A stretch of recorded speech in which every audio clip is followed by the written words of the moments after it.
Japanese, and these guys are Americans, and we got to skate there. And it was just like, all right, cool.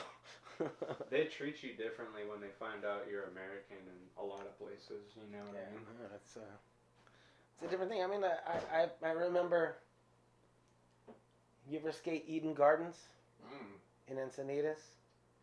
It was in like the Plan B video, 8th Street video.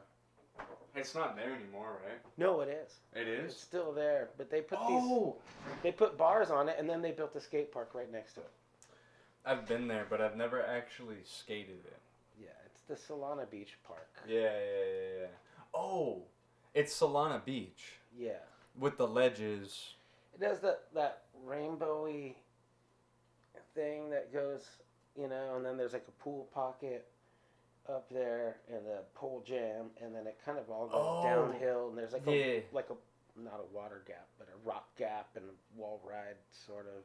Yeah. On the back side. I know. Shitty park. You know? I know what you're talking about. I have been there. My bad. No, I'm sure you have. You don't have to put the headphones on. Okay. But I do need you to way? speak into the mic, right? Sure. And if you want me to, do you want me to adjust the mic to bring it closer to you? No, whatever works for you. If you don't think the sound is good, I can get closer, or we can adjust it. Start talking? You want to do a test? Test, 1, 2? Test, 1, 2. Check, mic check. Just get a little bit closer, and I think we're good. Sure, is that good? Is that better? That's much better, brother. All right, so we got a little intro action going on. If you didn't know what we were talking about Japan. We had like a little mini podcast before the podcast started, just to kind of like warm up a little bit. But welcome back, everybody. CULTureLandPodcast. You know what the fucking deal is. I gotta turn this shit off because people keep hitting me up. Sorry, everybody. Me too. I know our phones are both just going off before we started. I was kind of like waiting for everything to die down. But yeah, we got Jesse Parker. Jesse Parker, professional longboarder. So we'll get back to Japan. I want to ask you some stuff about Japan. Sure. But I do want to ask you first, so that people can kind of have like a little bit of introspection into like who you are and what you do. How long have you been skateboarding? Not very good at math, but probably like 40 years. Yeah. Because I'm 46. I'll be 47 this year. Yeah. You know, and so about 40 years, 4 decades. Yeah. I started out riding little plastic skateboards and fiberglass Bane, you know, just cheese boards. Were you riding boards when they still had steel wheels? No. No, that was before. My first board had urethane wheels. Okay. But you know what I'm talking about. Yeah, right? you know, I've ridden them. That's crazy, huh? Isn't it crazy how far we've come? Like, well, it's crazy. I mean, because even the crappy boards that I was riding were better than, say, you know, the older boards. But we had loose ball bearings. So if your nut fell off, dude, you were fucking bummed. You lost all 7 balls in the grass, and you were looking for them and trying to find your nut, trying to put shit together. You know, and then the bearings got better. You know, somebody got smart and figured it out. You know, what fit in a wheel. Yeah. And it's basically just a router bearing. It's the same shit. You know, obviously skateboard bearings are, depending on where you're getting them made or who's making them, are more precision, made to take side pressures and things like that when you hit a gap and you ollie and you crush onto the wheel, you know? Yeah. So it's... Or you get your cheap Chinese shit and it fucking breaks. True. You know? Like, I can go to Alibaba right now and start my own bearing company. Oh, my God. You know? I'll bust out a fucking couple thousand. I'm not gonna buy lie. a bunch of shitty bearings, you know? It's not... I'm not gonna get political on this thing, but I am gonna say, like, I've been on Alibaba looking at like prefab homes, because one of my things I do on the side is look at properties. You know, I was kind of telling you about the Salton Sea and whatever, right? But there's a killer ditch out there that's 3 miles long. Yeah. No, I know what you're talking about. Have you skated Yeah, it? yeah. I've been out It's right there by the sea off of Cleveland, I think. Yeah. Have you ever been to Slab City? I went there once. Yeah. It's sick. It's one of those places. It's like it sucks. Those places like it gets to like 120 out there. Yeah, in and summer, it's crappy DIY work that people did. I just went to Turd Side, and it's really cool, but But that shit's all gonna get taken out. yeah, it's all gonna get destroyed. They're building it. They're building. I feel like Turdside is being built just to skate as it's being built, and then when it's gone, it's gone. Right. You know Yeah, what I it's mean? definitely one of those kind of things for sure. But I was kind of telling you, like, one of the ideas that I had was on Alibaba, there's prefab homes for dirt cheap.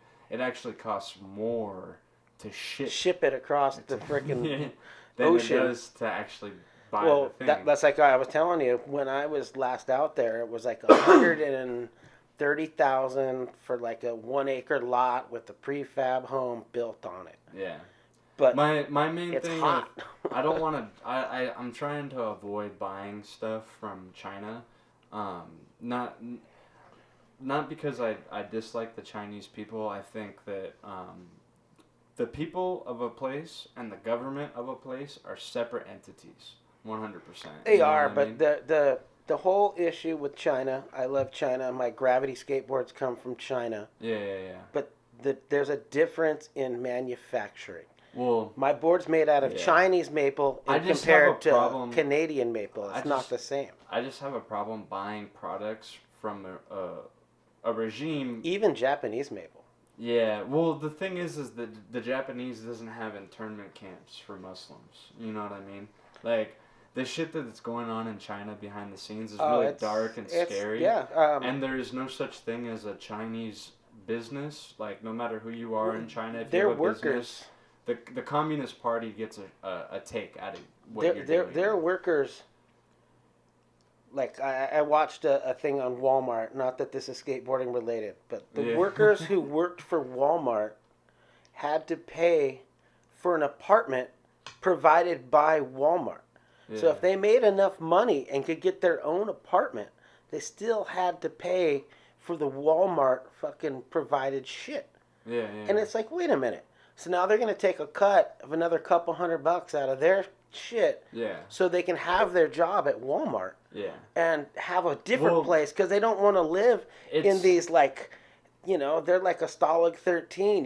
They got a room and there's a couple of people in there and they're all crammed in, and it's just different. It's different out here, and it's very different out here than what it is out there. Well, they have to get permission to go to the skate park. Well, they have to get permission to do anything. I mean, and we don't need permission. Out here, corporations influence government out here. Out there, government influences corporations. Yeah, it's but the opposite. It's flipped. You can go out on any day. Either way, anytime, and go skate. It's a conundrum, because obviously everything comes from fucking China, and there's almost no way to avoid it. It's tough. All of our wheels, all of our bearings, the skate rails, the grip tape. If I can avoid it, I'm going to try my best, at least until they stop putting people in concentration camps. That's my beef, Yeah. Have your beliefs, do what you're gonna do, but also be respectful and let other people have their shit. You know what I mean? For sure. Politics aside, let's talk about your people trip. Gotta live. Let's talk about your trip to Japan. Yeah, it was pretty cool. It was like a 20-hour flight. Yeah, that doesn't sound fun. I think I slept most of the time. I brought like a gram of weed and a bottle of conditioner, so I would have some weed. Holy shit. And if I would have gotten busted by customs, I'm sure I would have been fucking in jail. It's really serious. Weed is a real serious offense out there. And then I was watching a thing. It's like $60 a gram for weed. I don't know the prices, but I know that I traded some wheels to Mr. Morimoto. Mad props to him at B7 Skate Shop. Shit. If he gets to hear this. B7 in Japan. Yeah. What city is it in? Is it in Tokyo? I can't remember the city. It was near this Ichigo skate park that was on the beach where the dude who taught the people from Benihana how to like flip and cut and Oh, do what that the whole fuck? show. Whoa. Yeah, so like we stopped at B7. It was a popular skate park. It was built on the street, and the street ended in a triangle, right? So the quarter pipe at the corner of the park had like a triangular deck, you know what I mean? And Yeah, it like yeah. you had cars on either side of you just fucking going in there. And OG Steve Olson, not the OG Steve Olson, the shorty Steve Olson and Muska and those guys must have made a trip through with a bunch of homies. And me and the longboard crew, you know, we're looking at the autographs, you know, that they gave, you know, and we gave some autographs too. But one of them was like, hey man, thanks for the nugs. And I was like, rad, okay. We got to talk to this guy because he somehow knows how to get nugs, you know. So I had a set of wheels, like some nice cruiser wheels. They weren't like street skating wheels. And I was like, let's see if we can trade this guy, you know, some wheels for some nugs. And it was some, I don't know. I mean, it was good, especially for what it was. Yeah. But you're coming from the best weed in the world. Well, exactly, you know, yeah. and we got the best. So Yeah. it would be like Mexican weed that wasn't bricked. Yeah, It was a bunch of leaves and sticks and stems with no seeds, though, luckily. You know, we burned the shit out of that, and we did the skateboard demo at Ichigo Batake Skate Park. We stayed there. We ate in the hotel where the guy freaking taught the guys how to cut up the food and do the fucking crazy show where they crack an egg and freaking clear it from the plate before it's like, you know, cracked. I don't know. It was some fast action. We met the mayor and it was pretty cool. We went to some skate park called Huckleberry Skate Park. Is that it? It might be. I can barely read the screen, but yeah, Ichigo Skate. Yeah, It's probably it. Yeah, it has a big, crazy bowl with dumb trannies and like a big open asphalt area, and yeah, that's it. Like that area goes into a spine in the back pocket, and what the hell? Ice skating? I don't know. well, dude, believe me, the Japanese people and their whole scene is insane. They take skateboarding very seriously, and it's a crazy thing. Like, so I'm a longboarder, but I street skate or park ride or whatever, and there's a few of them, not very many, but otherwise, like, you know, you got that guy, Gui, whatever, you know, the Japanese guy who climbs on the handrails and he's got all the crazy tricks, you know, he's like super technical, you know,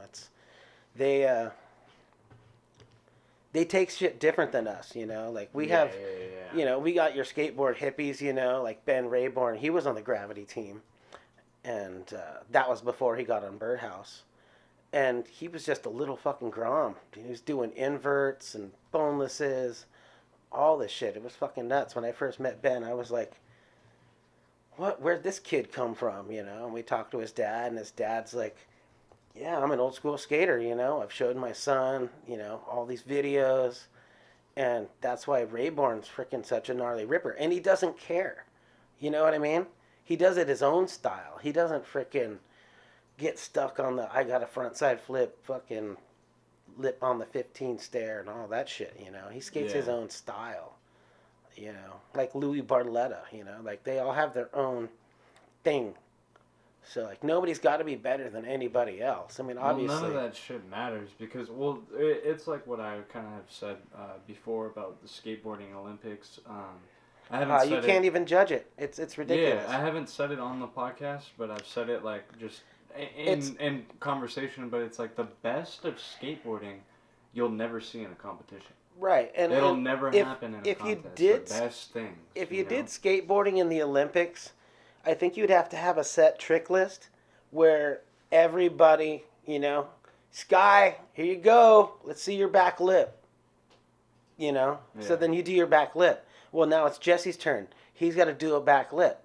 It's got to be clean. It's got to be smooth. That's the only way you could actually judge it, because what if P-Rod comes in and does like some big spin back lip, and it was like cheesy and sketchy and he freaking barely rolled out. It was a Baker Maker, hands down. But he pulled it and it was fucking gnarly. Yeah. But it didn't have clean enough style. Yeah. Maybe Jeremy Klein pops in and does it the other way, frontside big spin lip, and pulls it cleaner. Well, how can you judge frontside to backside? You know what I mean? It's I would rather. It's too hard to judge. Personally, I would rather watch very simplistic skateboarding with great style than like the gnarliest shit with like, like right. Yeah, a style. really fucking long, clean, feeble grind, fakey out or transfer, whatever. Because it looks way better than when the freaking guy comes in and he does his kickflip feeble grind and it's just all sketchy. And yeah, he reverts out and then does like some kind of goofy no comply on the flat ground because he's just got to add on to his line. But I'm more into pure style, when somebody busts a big frontside air, a big backside air, or, whatever. I mean, I find it a lot better. Was that guy wearing Velcro or something? Like he didn't even ollie. Yeah, so that's what I was going to ask you, what you think about this. It's, you know how... It's the altered skate. So what's or crazy... Or something like it. What's crazy about this board that this guy's riding, his name's Surgeon Nichols. Nicholas. He's gnarly. I think I've seen him at the skate park. You probably have. He comes to California every couple months, but he's like from, French or something, right? No, he's from Barcelona. Barcelona. Yeah, okay. Or Madrid. He's from Spain. He's from somewhere in Spain. But I met him one day because I was skating. I worked at Peterson's Donuts in Escondido. Right? Yeah. And classic place right by my house. 100%. Super dope. And the biggest donuts in town. 100%. Best donuts too, I think. My personal they're opinion. good. I remember the first time I had a bear claw there. Or no, apple fritter. Oh, it was like the size of my face. Retarded. Yeah, it's so good. I used to help make all that stuff and make the frostings and the glaze and all that. Pure sugar. One day, it was a Sunday afternoon, and I was skating from Peterson's all the way to over by North Broadway Elementary School, where my cousin Jamie used to live out there. And so I was skating to her house because I was going to like hang out with her for a couple hours, and then she was going to drive me back to work or whatever. Back to the house across town. Yeah. Right? And on my way there, I passed Escondido High School, and there's the football field, right? With the hip in there. There's a hip back there. And there was some banks back in the day, but they fucked that all up. There's so much shit there. But in the back of the stadium, and when I say in the back, you can see it from the street. So when you're on Broadway... There's a ditch right there. Yeah, there is, but it's before that. So when you're on Broadway, right? Yeah. And you're going towards, like, North Broadway, right? You're going north towards North Broadway. To the left is the football stadium. There's a huge stair set with a handrail. The double set, yeah. There's the double set, and then on the other side, there's just a normal, like... Adrian Lopez did one. It was inside the... It's a 23 set, right? Inside the center of the school. It was like a ledge. Like that. I was skating to my cousin's house, and I see these kids hopping the fence in the back, and they're looking at the giant rail. Yeah. And I'm like, bullshit. So I skate over there, and I'm like, I'm going to watch this shit go down. What are these guys going to do? Yeah. So this homie Surgeon introduces himself right away. He's like, what's up, brother? I'm Surgeon. And I'm like, oh, what up, man? I'm Skyler. And we're, like, talking. And then I'm, like, telling him, like, oh, I know all these spots here. I know where Rincon is. Yeah, you go to Rincon. Yeah, it's right down the street. And he's like, no way, brother. And I'm like, yeah. And so I was like, I showed them a couple spots. You went to Rincon and shit? Yeah, I showed him a couple spots. He didn't skate it or anything. No. But just like, it was kind of like just showing him where everything was, you know. But dude, this dude, the board that he's on is 3 pieces. Yeah. So there's the nose. It rotates. Yeah.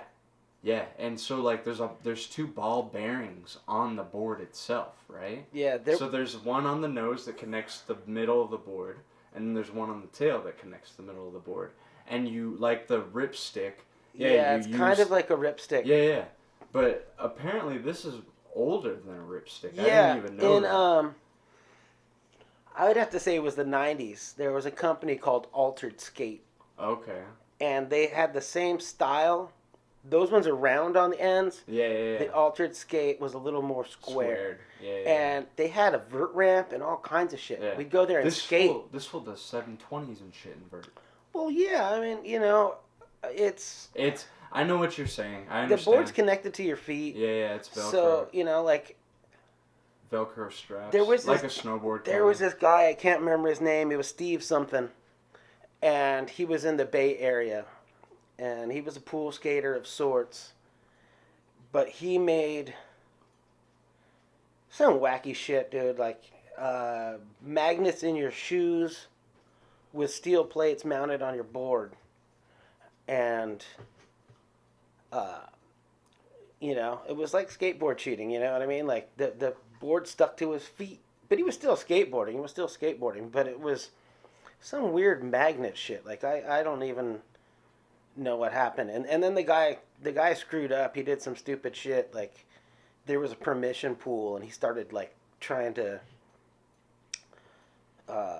DIY it and, like, fix the trannies and all this shit, and all the hardcore SF heads were like, dude, what the hell are you doing? You can't do that. Yeah. And it's understandable, Play it as it lies, right? Yeah, it's a backyard pool. You skate it. And, if it's yours, you can do whatever the hell you want to it. You can be, these trannies suck, and jackhammer it, and fix it. Yeah. But when you got a pool that's just in Skyler's backyard, and Jesse comes over, and he's like, yeah, well, Skyler won't mind. I'm going to fix these trannies in the shallow end. And all of a sudden, it's like, no, dude, you're messing it up. We want real pool skating. This was a good pool. There's nothing wrong with it. There's no reason to mess with it, It's like... I have a question for you. Sure. So I was, like, lurking on your Instagram a couple weeks ago, because we were supposed to do this a couple weeks ago, and then a bunch of bullshit happened. I got sick feeling, and shit was weird. Yeah, it's all good, man. No worries. But a couple weeks ago, I was, like, lurking through your Instagram, just kind of like... I have two, but yeah. Oh, you do? Okay. Yeah, okay. One's Jesse Parker 38, and the other one's JP 38. Yeah, this is the one that I'm following right here. Just Jesse Parker 38. Yeah. So... there's this clip on here. It's probably drum. This one. Oh, yeah, Dwayne Peters. Yeah. Yeah. And some chick is, like, telling you to, like, go fuck yourself. That's basically. his girlfriend. What was going on here? What was happening right Dude, here? it was the most retarded, man. There's a Mexican restaurant across the street called It's in Oceanside. Yeah. Right? That's where Dwayne's spot is. So, I'm at and I'm thinking, well, I'm going to get some food. And I see my friend Jeff Falk. He runs Tragedy Skateboards. Okay, yeah. And he's across the street with his daughter. Oh, word. Coming out of the store. Right? So I'm like, what's up? Dwayne's over there right now? He's like, yeah. I'm like, sick, dude. I'll order him a taco or two for him and his girl. So I order these tacos up, I'm thinking, go there, have a taco snack, and then I was going to go skate someplace else. And... go to the door, ring the doorbell. I'm chilling there waiting. Nobody shows up. And I know Dwayne's in there because my friend was just talking to me. He's like, I just dropped off boards. Yeah. Dwayne's in there. I'm like, sick. So I'm like, fuck it. All right. I know where his workshop is. It's in the back. Yeah. So I bang on the fucking gate and I'm like, hey, fucking Dwayne Peters. Because he's fucking Dwayne, You don't got to be cordial with Dwayne. Yeah. You can be like, hey, shithead, come out. And Dwayne like, fuck you. Yeah. So he's hiding in there. Who knows what the fuck he was doing. That's like a true Hessian type shit. Yeah. And his girl comes out. And she's like, what the fuck? Who are you? And He's she met not me. here. She met me before. Yeah. So she knows who I am. You're like, it's Jesse. Yeah. Jesse Parker. Yeah. And she's like, no, he's not here. And fucking all the shit. And then she tried to like crush me with the gate, like opening it up. I know, and I'm just like... yeah. I just bought you guys some tacos. I thought you guys might want some food, I'm just trying to be nice, Fucking, I don't have to buy Dwayne tacos. Fuck Dwayne, It doesn't really matter. Dwayne doesn't care. Yeah. He doesn't. He's punk as fuck. So no, what's the fucking 100%. matter?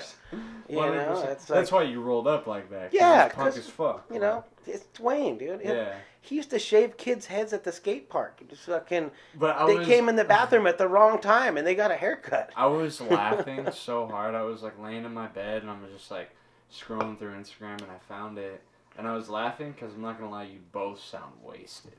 Well, yeah, and she's like, you're wasted, and I'm like, not yet. Yeah, you can see it on the video, you know. And I won't lie, it's not like I wasn't drinking beers. I mean, come on, when don't we drink beers? Yeah, whatever. You know, I was at the skate park. Who gives a fuck? You need another one? Yeah, I do. Dude, I saw Eric Costin at the Carlsbad Gap. Way back in the 90s. When he did like gazelle spin on the small one? He did a heel flip down the big one? The medium gap, the smaller one, whatever, yeah, right? Yeah. And he squatted out of it. I thought it was clean. I mean, he rode it, you know, he landed it. And he's like, no good. I squatted out of it, dude. It's too squatty. And I'm like, fuck, man. You know, I was there as a grom, and I was just there to ollie it, you know, and maybe try to kick flip it, you know. And I ollied it. That's all I know. I didn't heel flip it or kick flip it. It never landed. I kept getting wheeled by it. That gap you're talking about was never skatable in the entire history that I've been a skateboarder. Well, they destroyed it now. It's entirely gone. Well, it's entirely gone now, but I've been to Carlsbad Gap, like the actual gap. Yeah. And the one that you're talking about had bars up on Yeah, it. they put a bar in front of it. And that was a small one, but it was still big. Yeah. You know, it was still like a 10 It was stair a good or size. something. Yeah. You know, when you did the one next to the 12. I'm pretty sure You know? they're in the history of the Carlsbad Gap video, they're like, oh, you guys got to talk to Eric. He killed it. And they show him do like a nollie gazelle spin on it or something. I'm sure he did. Something crazy. All I know There's is a that gazelle spin in there. there's some people that are really picky, and I'm not one of them. When I pull a trick and I pull it, I take it. Yeah. You know what I mean? I'm not all picky. I mean, yeah, maybe if it was sketchy, might do it over. But did you used to come up here and skate the Clinton Keith, the Barracks Clinton pool? Keith's pool? Yeah. Oh, yeah. We skated it when it had, you know, all the coping on it, all that shit. I never grinded over the love seat. I remember when Rune did that shit, I was fucking tripping. Glyphberg? Yeah. What is that in? I think it's in the flip video. Well, which one? There's so many flip videos. Like Sorry? Sorry. Oh, shit. And he grinded over the love seat, went down the steep hip into the shallow end. Fucking gnarly. Oh, that's crazy. I did a podcast with Lindsay Robertson. You know who that is? Yeah. Yeah, we did a podcast together. He actually called me up, or not he didn't, his buddy called me up 2 nights ago, and I'm like playing Apex Legends, so I'm like on my Xbox, and the homie calls me up, and he's like, hey bro, Lindsay was like wondering if you could just take that podcast down. So if you're watching this, the Lindsay podcast is gone, but we're doing another one. He wants to do a different He wasn't happy? He wasn't happy. He was drunk when we showed up, and he was just like talking a bunch of shit, and like there's a bunch of stuff that I had to cut out because he was like talking about like I'll fight that fool and blah blah blah, and like I was like, oh, this is not a good look. Yeah, you know yeah. I mean? No, you gotta be PC about stuff. It's like well, to an extent.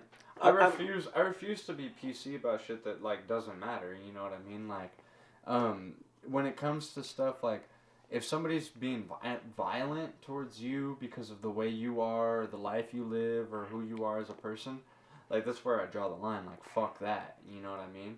But like, if we're over here making jokes, I don't care. Like, I don't care. It doesn't. Nobody cares. Why do you care?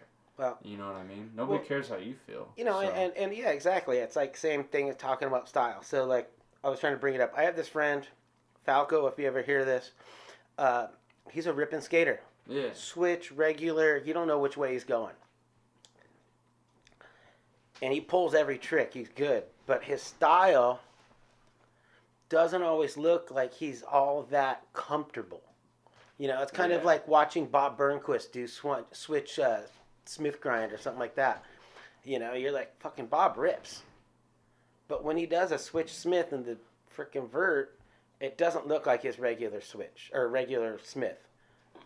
So, you know, people judge people on that kind of stuff, you know. Yeah. Like you said, a straightforward 50-50 on a ledge, maybe 180 out or something like that is with a the lot. Style. Yeah, which is a lot better than do your 50-50, do your shove it out, and then do like a no comply and this and another, you know, try to make it more technical, or 50-50 sex change in the middle of your grind. I mean, it's cool if you do it smooth and you have good style, but it's not really my style. Yeah. You know, I prefer like, a good clean. I have, I've recently have when we met up at that ramp. Yeah, we need to go back there. I'm down. I haven't been back there. Down. I haven't been either. But when we met, I wasn't skating. Remember, I was telling you were about hurt. my spine and all that stuff. Yeah, how you feeling? Amazing. I started a treatment. I get injections in my abdomen every 14 days, and it helps. Sounds gnarly. It's gnarly, right? But the thing is that when I was being told about the treatment, I was terrified, and I was like, "Fuck that! I'm not getting injections. It's crazy. Whatever."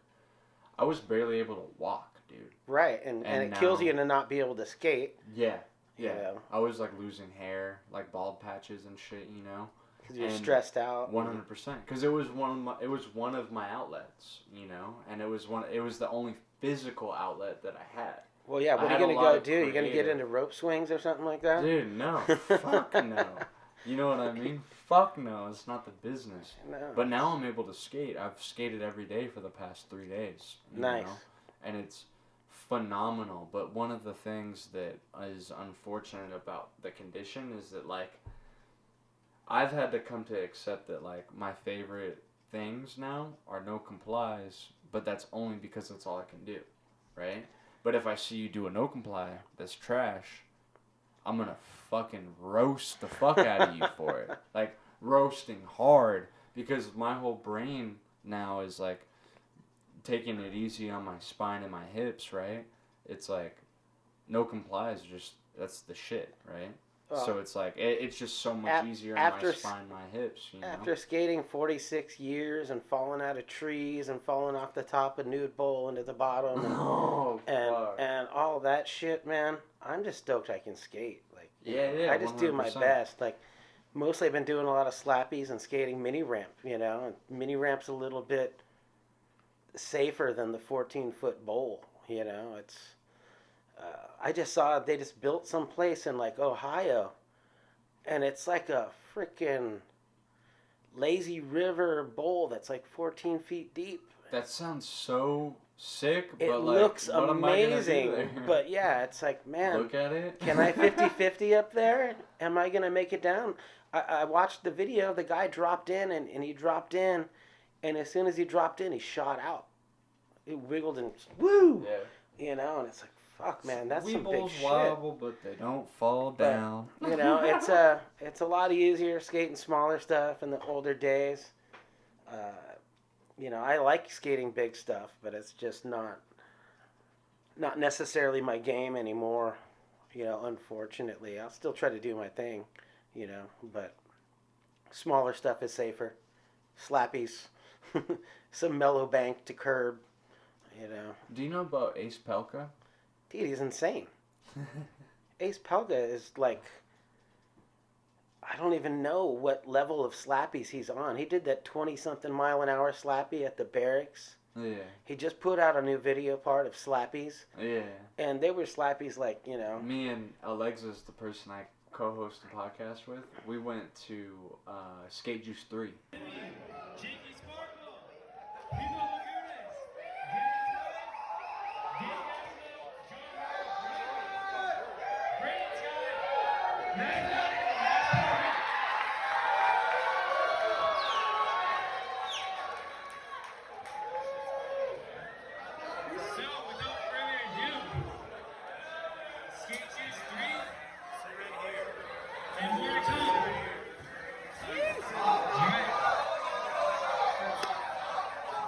We went to the premiere, and he had a part in there, and it's him just having fun, like just. Well, that's the thing, man. Strictly no, but like there's a difference between like, all right, I'm gonna film and have fun, and there's certain things where it's like, I want this. Like this, sure. This might not be fun, but this is what I want right here. Right, yeah, you want to get that. When you're watching that video, if you really know him, you're like, oh, this is all fun.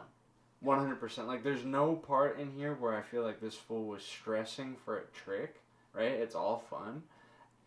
And it's still better than anything I'll ever do, ever, on a skateboard. You ever... Just having fun. Yeah, he's another guy. He has a He's podcast. So I don't want to give him a shout out because he extremely bores me. But his skateboarding is insane. A guy named Dan Corrigan. Oh, He can fucking slap okay. you a flat bar, to crook, and it's just like, wow. I watch his parts, and He's a legend. That fool's a I'm legend. like, dude. He has a podcast? Yeah, well, it's a YouTube channel, whatever, same That's what thing, I do. I mean, But whatever. no, it's insane. I watch the guy, and it's like, I don't know why he doesn't have a pro model, or his own company or something. Because he's another one of those guys Well, where you don't know if he's going front side, back side, fakie, switch. The industry is such bullshit, man. That's the problem with everything, Like, I had a chance to be a filmer, I fucking walked away from it. 'Cause Really? The deal was shit. The deal that I could believe it. The deal I was offered. Well, and when I talked to my homie, one of my homies, is like, I don't want to say a vet in the game because you're a vet in the game. Yeah, but You're I a know vet. people that are even older than me, man. I Yeah, know but guys he's that not- invented like freaking he's the only- tail tap on a freaking piece of wood. But he's only a couple. Bank. He's only a couple years older than me. You know what I mean? But dude, like back 3 Brea 12 during a contest. That's pretty back in the fucking day. sick. Yeah, like when pros were back 3 in Brea 12 and using it for their part, like he back 3'd it in like a couple tries in a contest. You know what I mean? Like nothing, just Yeah.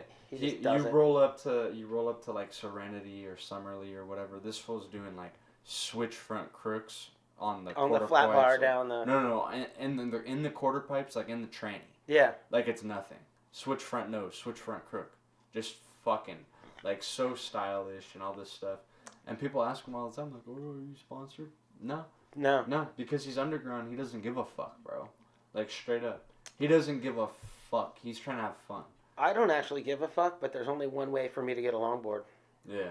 And there's only so many places to get one. No, I feel you. So No, I feel in you. order for me to get one, I have to whore myself out to who anybody will make one. Like I got a friend, he runs Clayer, Tibbs, Perez. He does the clay game, and he's talking about, hey, I want to make some boards. Yeah. And I might ride for Pope Skates, but Pope is too poor to make me decks, and I ride for Gravity. But, they're coming out of China, and they're not very often. And another thing, too, is that it's like Gravity is underground, man. They're underground now. They were number 2 in the longboard industry. It was Sector 9, it was Gravity, and like a couple other companies. Yeah, no, I know what you mean.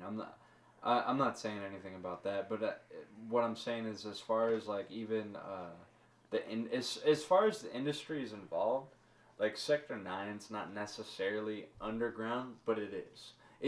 I couldn't tell you anybody who rides for Sector 9.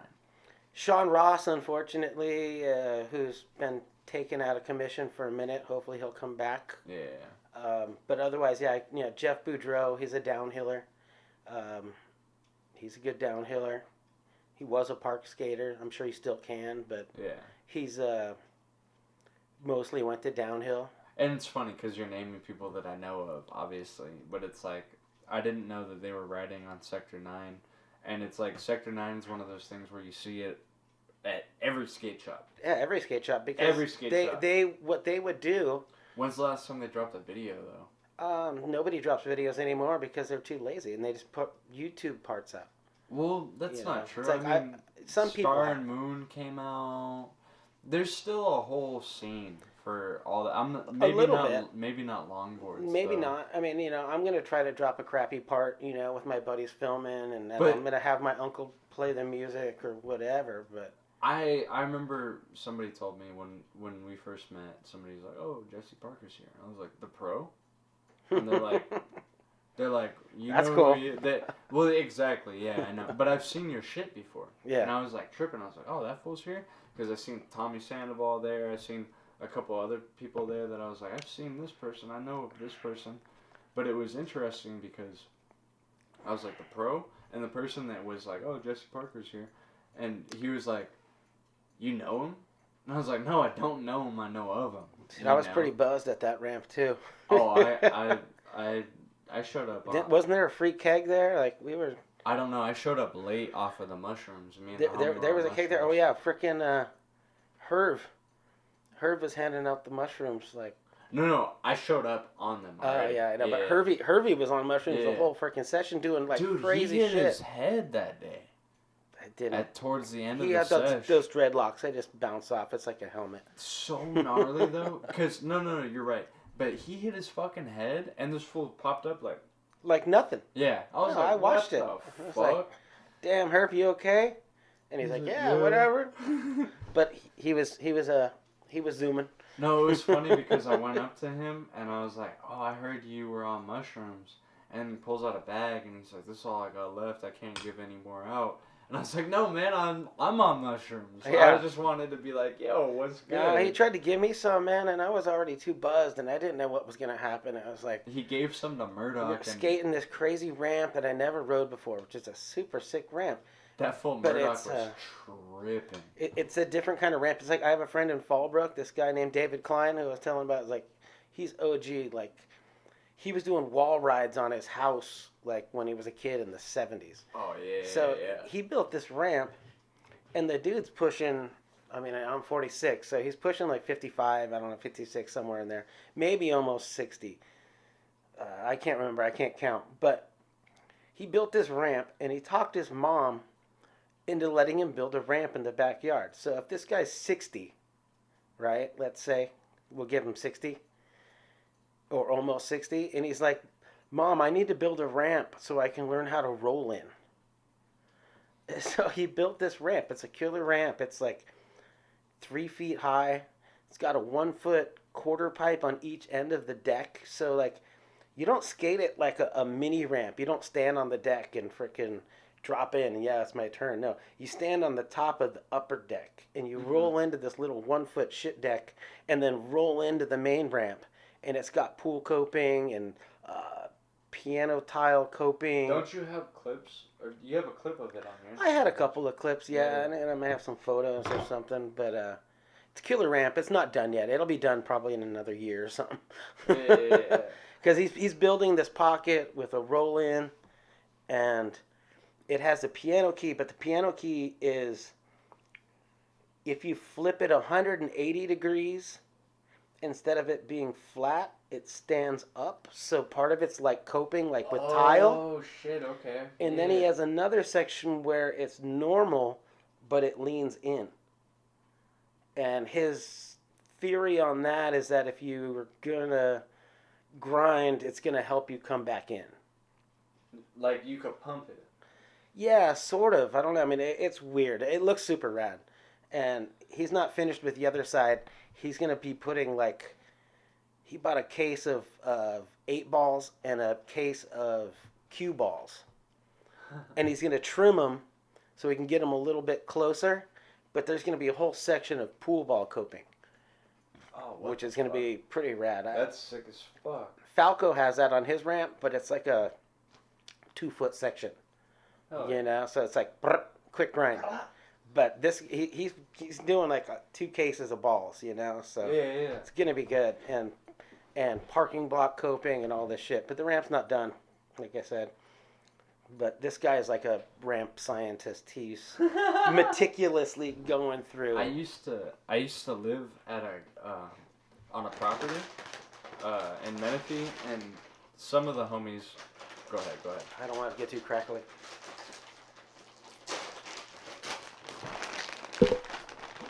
But Menifee, what? Andrew's house? No. You skated there, right? Yeah, that's crazy. The spine ramp, the concrete and all that. You know Andrew? Yeah. That's crazy.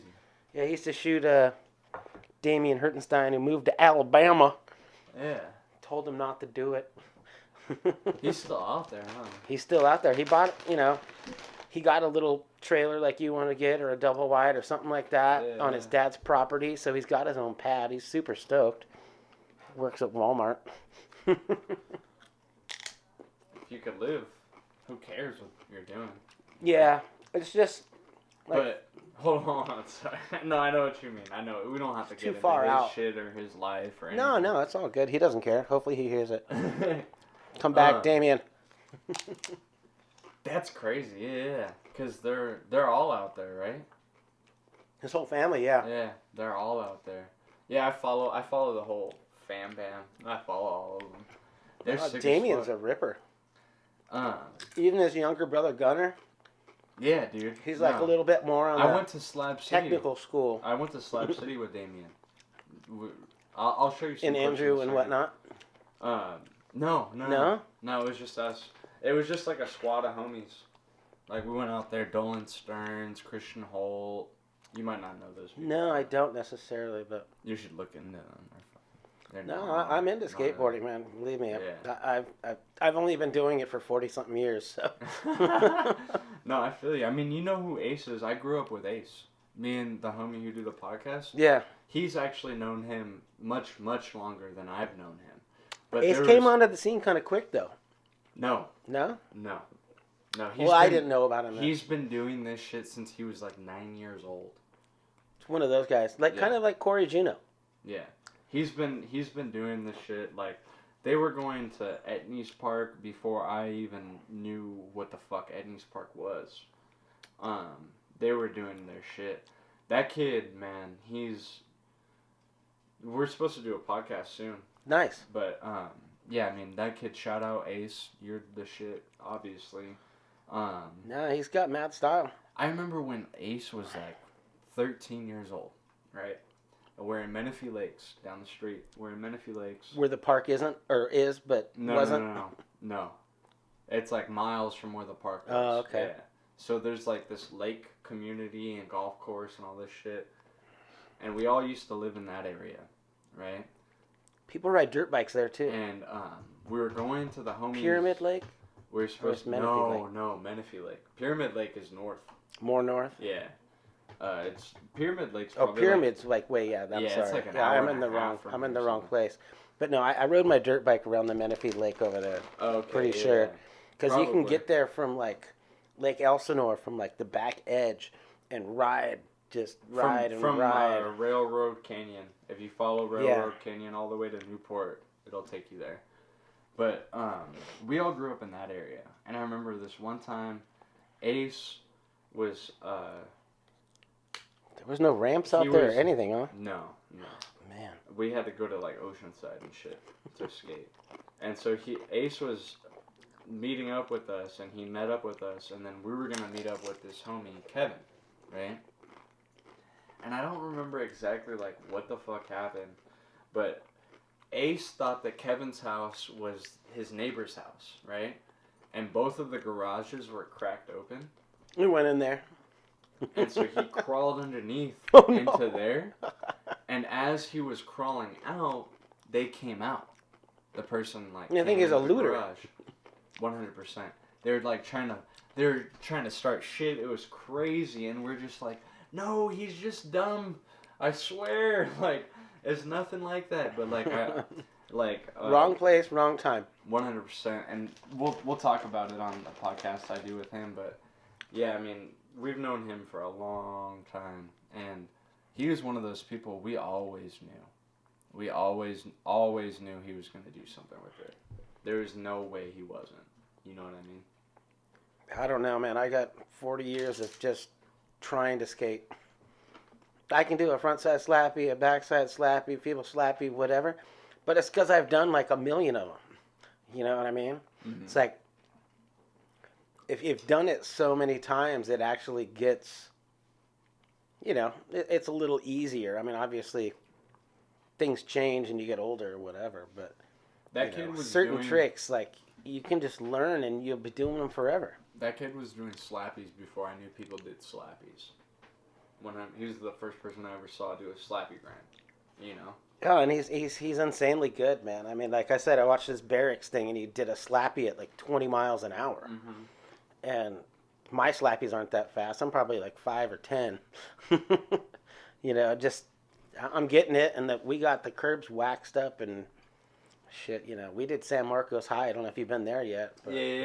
Yeah, that's where you invited me to a session. I was like, oh shit, I'd be down, but yeah, but you were hurting still. Yeah, but we went the rub brick and all that cool guy shit, and I didn't know any of that shit when I was a Grom. We just got the biggest fucking candle we could get and just wax the fuck out of it. Yeah. We'd take our trucks and fucking grind them on the curb to try to break it in. But if we would have known about that shit, Man, that would have been good. We're going to take a quick commercial break, and we'll be right back after these messages. Let's take a break. Smoke some.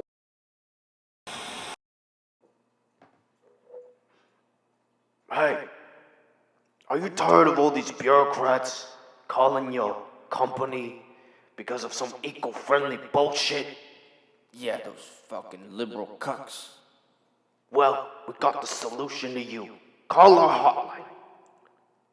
What we do is we specialize in fucking making sure that these fuckers get what they deserve by being eco-friendly. Oh, I love you, and you look so fucking cool, and let me kiss you. No, get that fucking stupid shit out of my face. We're gonna settle this, and we're gonna do some crazy shit. Call our hotline. 1-800-GAS forever. Fuck eco-friendly. Yeah, cause fuck these fucking idiots. What, they're gonna make fucking gas out of algae? Like, what the fuck does that even mean? Like, what does it Get really that mean? stupid coral shit the fuck out of here, unless you're gonna put it in my garden. Like, what?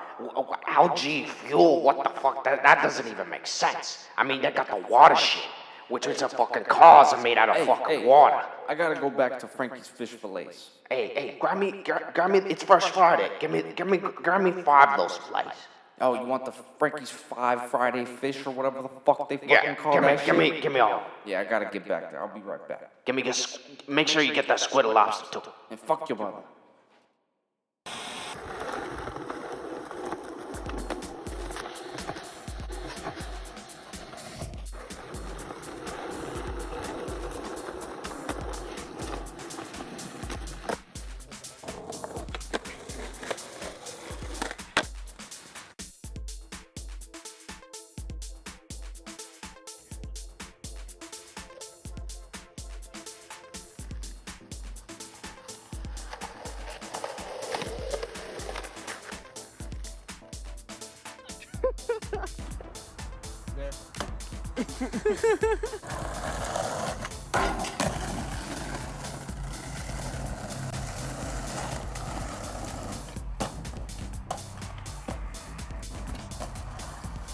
Look at the fit, bruh. This is the fit.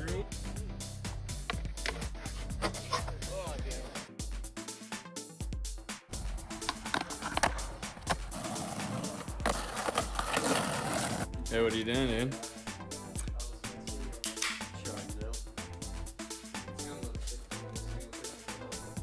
Yo.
We've been having fun for like 3-4 hours already. Yeah, we've been having a lot of fun.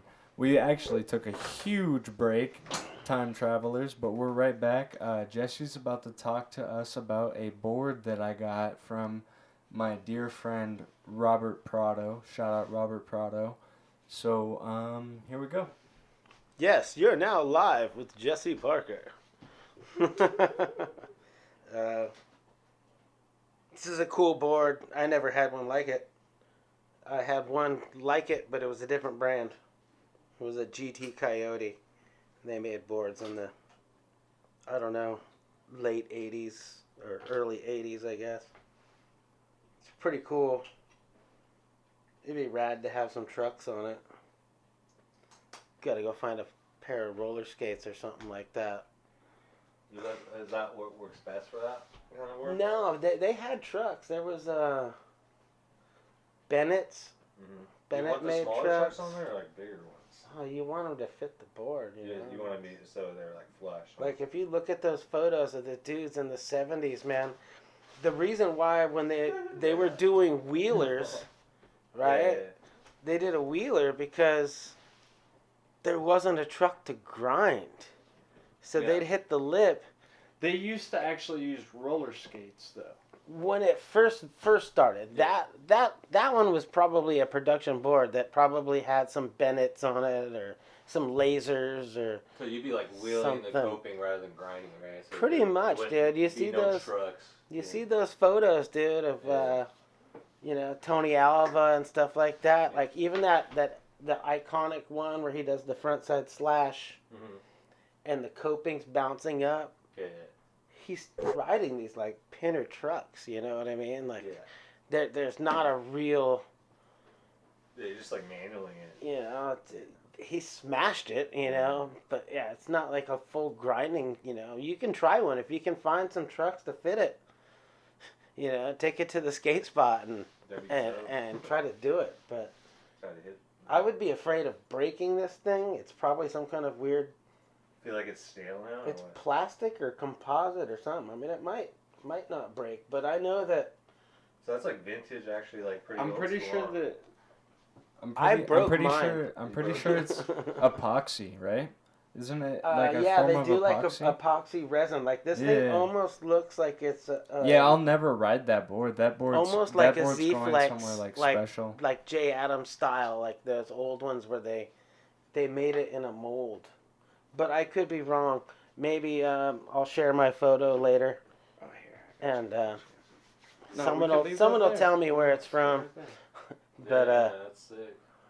no, for sure. I mean, this is what I started on, and you know, I was a jackass kid. You know, That's it's a fucking plastic board. Damn, I wish I could. Whatever, show and you. it snapped, and then I was like, all right, well, I got to get another board, and then I eventually got like a Bane, which is crappier than this because this has a tail at least.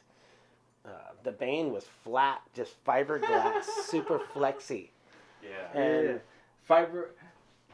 Fiberglass, like the tables at a school. yeah, like a school Yeah. bench. Yeah. Yeah, exactly. And they were about that thick, you know. They were Yeah. about the thickness of a school bench, you know, like, and you know, barely had any grip tape because you had to like find what you could get, you know what I Yeah. mean? Like, you know, I could get to a skate shop, but they were like a far distance away, you know. So you get your What dad's. What was finding wheels like? Like, did you have a skate shop that you would go to, or like how did you, like, because you were saying that you were riding the urethanes, right? Yeah. We Before the steel, and then before the clay too, because people would use like just the clay wheels, right? You know, I never had any clay wheels that were that I bought from a store or anything like that. I actually had a friend. He would make them. No, his I don't know. It was a weird dude. I think his name is Chance Parker, but I don't know if he skates anymore. And his dad, Larry, was a professional roller skater. So, like, he had all these clay roller skate ring wheels. And, you know, they're just laying around, you know. So he's just grabbing them from him. And I was like, wow, shit, let's try them out. You know, let's see what, you know, because, you know, I grew up riding urethane wheels. And I was like, we went to riding harder wheels, you know, like riding like 97s and 101s. And, you know, Powell came out with like the B83, which was like, you know, the new B scale and all that shit. And, you know, like I said, my friend had all these wheels and we would just put them on our boards and ride. And it was like, I never saw, I mean, didn't take it into a skate park because there weren't any skate parks, you know. But they're really hard and they slide and they didn't really flat spot. obviously, if you hit a pebble in the time of the early days of skateboarding and urethane wheels, they were stoked. They were stoked on a wheel that could ride over a pebble. Yeah. You know, and people be breaking arms, right? My uncle had stories. He told me he'd be riding, and then there'd be like the ceramic wheels, right? And you just get one rocking. Right. So that's like the beauty of the Barney longboarder guy, you know, that they sell the board to at the Costco or wherever. Mm-hmm. You got these big soft wheels. They're able to mash over rocks, you know, and it's not a big deal. They can just mash the shit. You know what I mean? Where me, it's not my style. I'm riding Powerflex wheels from Jim Gray that are, I don't know, 99A or some shit, you know, they're super hard, you know, but they're unflat spottable. Well, not unflat spottable, nothing is. Yeah. But, well, really like durable. The legend of like the steel wheels was that like you would slide, right? I bet you could make some sparks if you had a steel wheel set up. I have a friend. Some power slide game. I'm down. I'm down. Yeah, it's really expensive, dude. You're gonna have to find some cheese ball ones. No, I know some welders who will do it we for should do a us. steel wheel power slide challenge. That'd be pretty sick. Yeah, and try to get some candidates. I have a. And maybe do some cool filming. I have a friend. Steel wheel power slide challenge. If you're down. Yeah. Email us.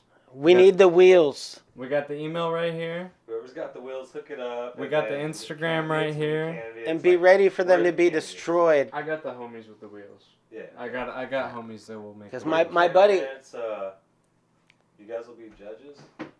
I'll skate in the shit. Oh yeah, I almost skated. That's why I said 4 wheels, all steel, fucking sliding down a slight incline, not too. A little contest. Not like, too dangerous, you know. What do you think, like Summerlee or? It's got to be like. No, it's got to be at McVicker. Or McVicker. McVicker has the hill. I did a slalom race there. Oh, McVicker has. I did a slalom race there. I beat Chris Gentry and Omar Hassan in We're not slalom. Responsible for you. Fucks. But it was only slalom. Yeah, McVicker's. You know, we had to ride a section of the Red Bull ramp. So we rode that, and obviously I'm not like a vert skater, so Chris Gentry and Omar Hassan ripped it. And then when it came to the street portion of the street contest, where they used to have the street, you know, that wood ramps and all that shit, I don't want to lie, I don't want to sound full of myself, but I think that I probably... placed at least as high as Omar, but you know, you have your judges and they pick you know, who they want, how they want, you know. The slalom contest, it's like, you know, there's no Oh, sorry to see it. No, it's all good, you know, but it's like in a slalom contest there's no judging, you know what I mean? Yeah, it's just who gets there. You made it to the bottom, or you know, and if you miss, and you don't hit cones, and you make it to the bottom. Get to the bottom first. Yeah, you got no DQs or they need to start doing more like racing kind of skating. Well, there's some people who do it in San Diego. I went to Havasu one time, and it was the coolest thing. I think Chris Gregson was there, or I don't know who. But there That's what Chris Gregson's everywhere. All right. There were some badass fools, but they were doing the Battle Bowl racing, and they had the lines. Hey, are you dedicated? Do you want to go do a trip? There's going to be a trip coming up. My buddy handles SDDRL. It's a downhill racing thing. Okay. But I'll try. But okay, so this isn't downhill. Slightly downhill, probably. At least there's going to be an incline of some sort. It's going to be in Las Vegas, Nevada, on Halloween, and there's going to be, I don't know how long the ditches go, but there's going to be like 4 different contests. Sweet. And it doesn't even matter if you enter. If you just go check it out, and whatever. Yeah, And then there's like 30 skate parks out there too. Las Vegas. I have Yeah. family out there too, so in Pahrump, like right Yeah, outside. you can We could look go it see up. Will too. Shout out OMB Hydro. If you're on Facebook, you can look it up. It's called the Mecca Ditch. He's gotten in touch with the dudes from the guys who do the ditch slap in New Mexico. So like all the dudes that are like doing the ditch slap who organize that are working on it. Yeah. Supposedly there's a cool campground. I don't exactly know where that is, but I'm not sure what it is. But I'm gonna try to maybe I have like a pop-up trailer, Nice. something Like to a stay very- in. It's got a shitter I have a camper. and it has a stove. I have a camper. We just bring, Oh, yeah. if someone has a truck. we Yeah, bring my I got a camper. little shit Ford Ranger. It'll pull the pop-up. Oh, nice. If I can get a truck, At least I hope. bring the camper, and then plus my that's in Nevada, right? Yeah, So yeah, my- Las Vegas. My uncle, It's by the my uncle Hoover and my Dam. aunt live out there, right outside of Vegas in Pahrump. A cool city called Pahrump. And there's like nothing there starting to build. It's pretty cheap, and it's really cheap to live out there too. It's cool. This is at the base of the Hoover Dam, and there's, I don't know, like so all the ditches converge. I think Oh. kind of like on their thing. the Mecca Ditch, right? Yeah, Mecca Ditch. If you look it up on Facebook, you might I find see it right here, in the a little ditch. bit. There's like one look it up side later. that's just got like one bank, and it's like surf style, just like front side, if you're regular goofy, but it like spines into another section, and then it'll like, do some other shit, and there's like other, I don't know.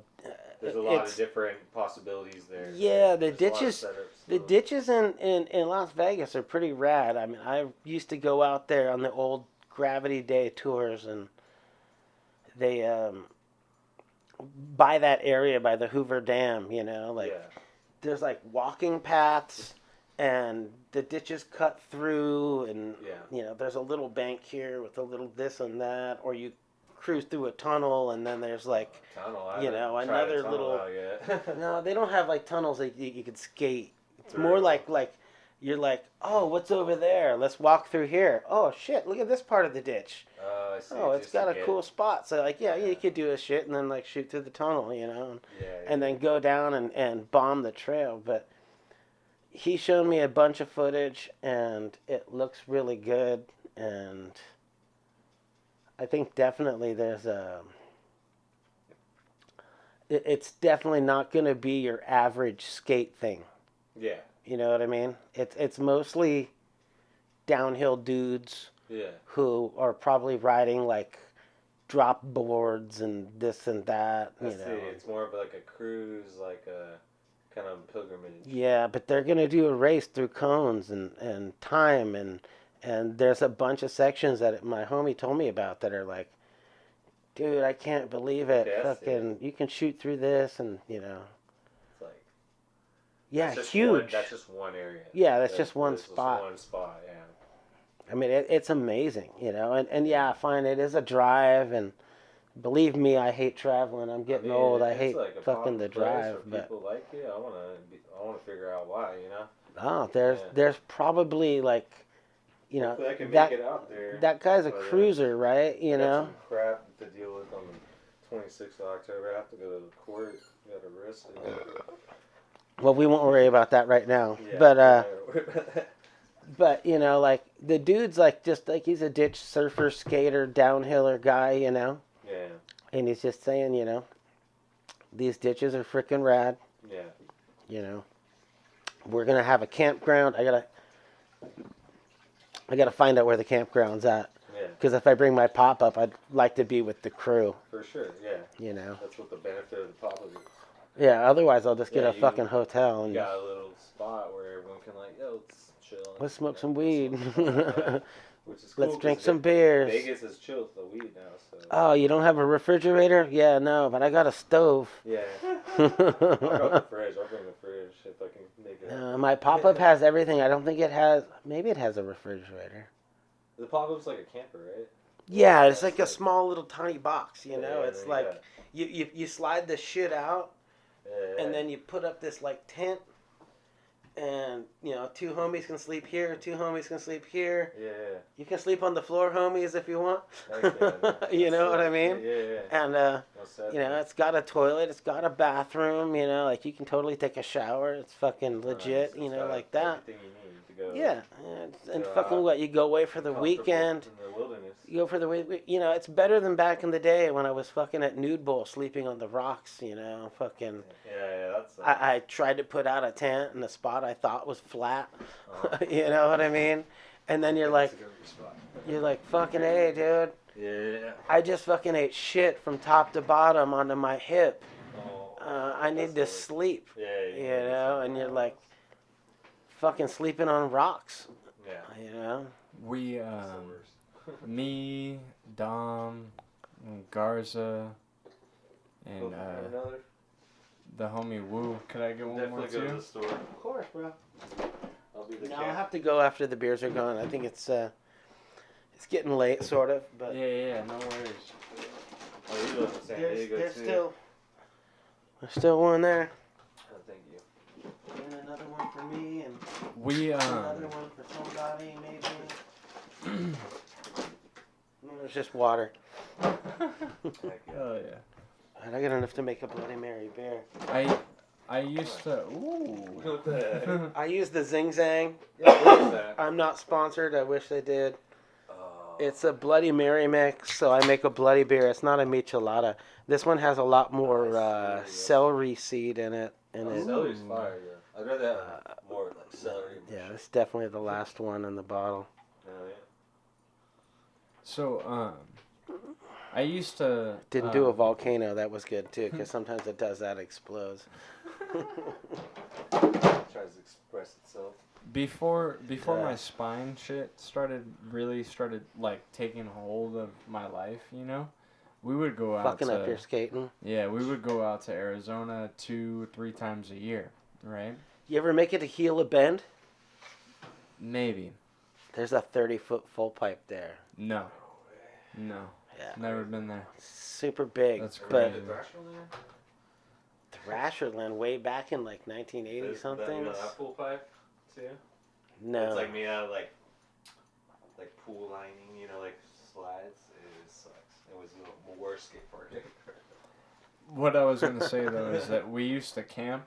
There's a bunch of free camping all outside of Phoenix. Okay. So we would just like go to the hieroglyphic mountains or whatever. If we had like $5, we would go to like Lost Dutchman. You know, sometimes on the way out there, we'd stop at White Tank Mountain. Yeah. Just because it was like, fuck, it's so late and I'm tired and like we still got like we gotta park somewhere, man. Yeah. So I've done that shit. I've camped all out. Sorry. I've camped all in that area. All outside of Phoenix. The whole area. And I'll tell you what, there's so many nights, because we didn't bring air mattresses or nothing. Oh yeah, it's on the rocks, bro. Bro, on the fucking You try to rocks. like scrape it off and try to make it level. We stayed at the Lost Dutchman, that park, like that reserve. You know? We woke up drenched because we couldn't find the hood. Like I had a feeling that there was gonna be the rain fly. Yeah, I had a feeling that there was gonna be like a monsoon kind of a deal, you know, and so like we're looking for it, and it's like 30 minutes goes by and we can't find it, and we're just like fuck it, and we wake up and It's raining. There's like an inch of water in the tent, you know what I mean? Like No, I did that. It's pouring rain. And, like, we're on the fucking rocks, just in the fucking, it's soaking wet. Oh, my God. It was a nightmare. But, like, to be honest with you, that was one of the best trips I've ever had in my life. It's You kind know of what I it's mean? kind of an off skateboard topic, but if you ever feel like you want to go camp out in, like, the woods of Valley Center, basically.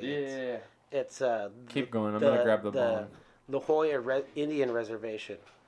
And you can camp there, and there's cool tubes. Like, you can rent a tube and tube from the bottom to the top. But it's fucking crazy, like, wicked, like, you go shooting through a tube, and then you might be landing on some rocks, you know? It's like, you want to wear some shoes and crazy shit. You ever go to Three Sisters Falls in Ramona? Yeah, my friend left an aluminum skateboard down there.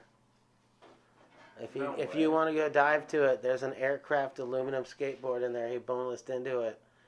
And we couldn't swim deep enough. It was fucking crazy. I hiked back there. I rode an XT board with an 18 pack on my back.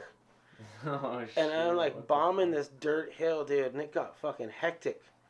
I was like, it's like, holy shit, man, I'm holding it, you know, this is a cool little, like, trail, because it's just like a single little walking path trail, you know, there's not much to it. But I hit something, I don't know what the fuck it was, dude. I did like a 360 spin, and, you know, being a skateboarder, obviously, the slam wasn't too bad. I caught myself, but, you know, I skinned my knee, whatever. The beers weren't shaking too much. And, yeah, we hiked out there, and I didn't feel like jumping in because my knee was bleeding pretty good from the fucking ruckus and the fucking bushes and all that shit. But, yeah, my homies jumped in there, and he dropped his board, and he left it in there. It's an aluminum skateboard. It's not like it's not going to be there.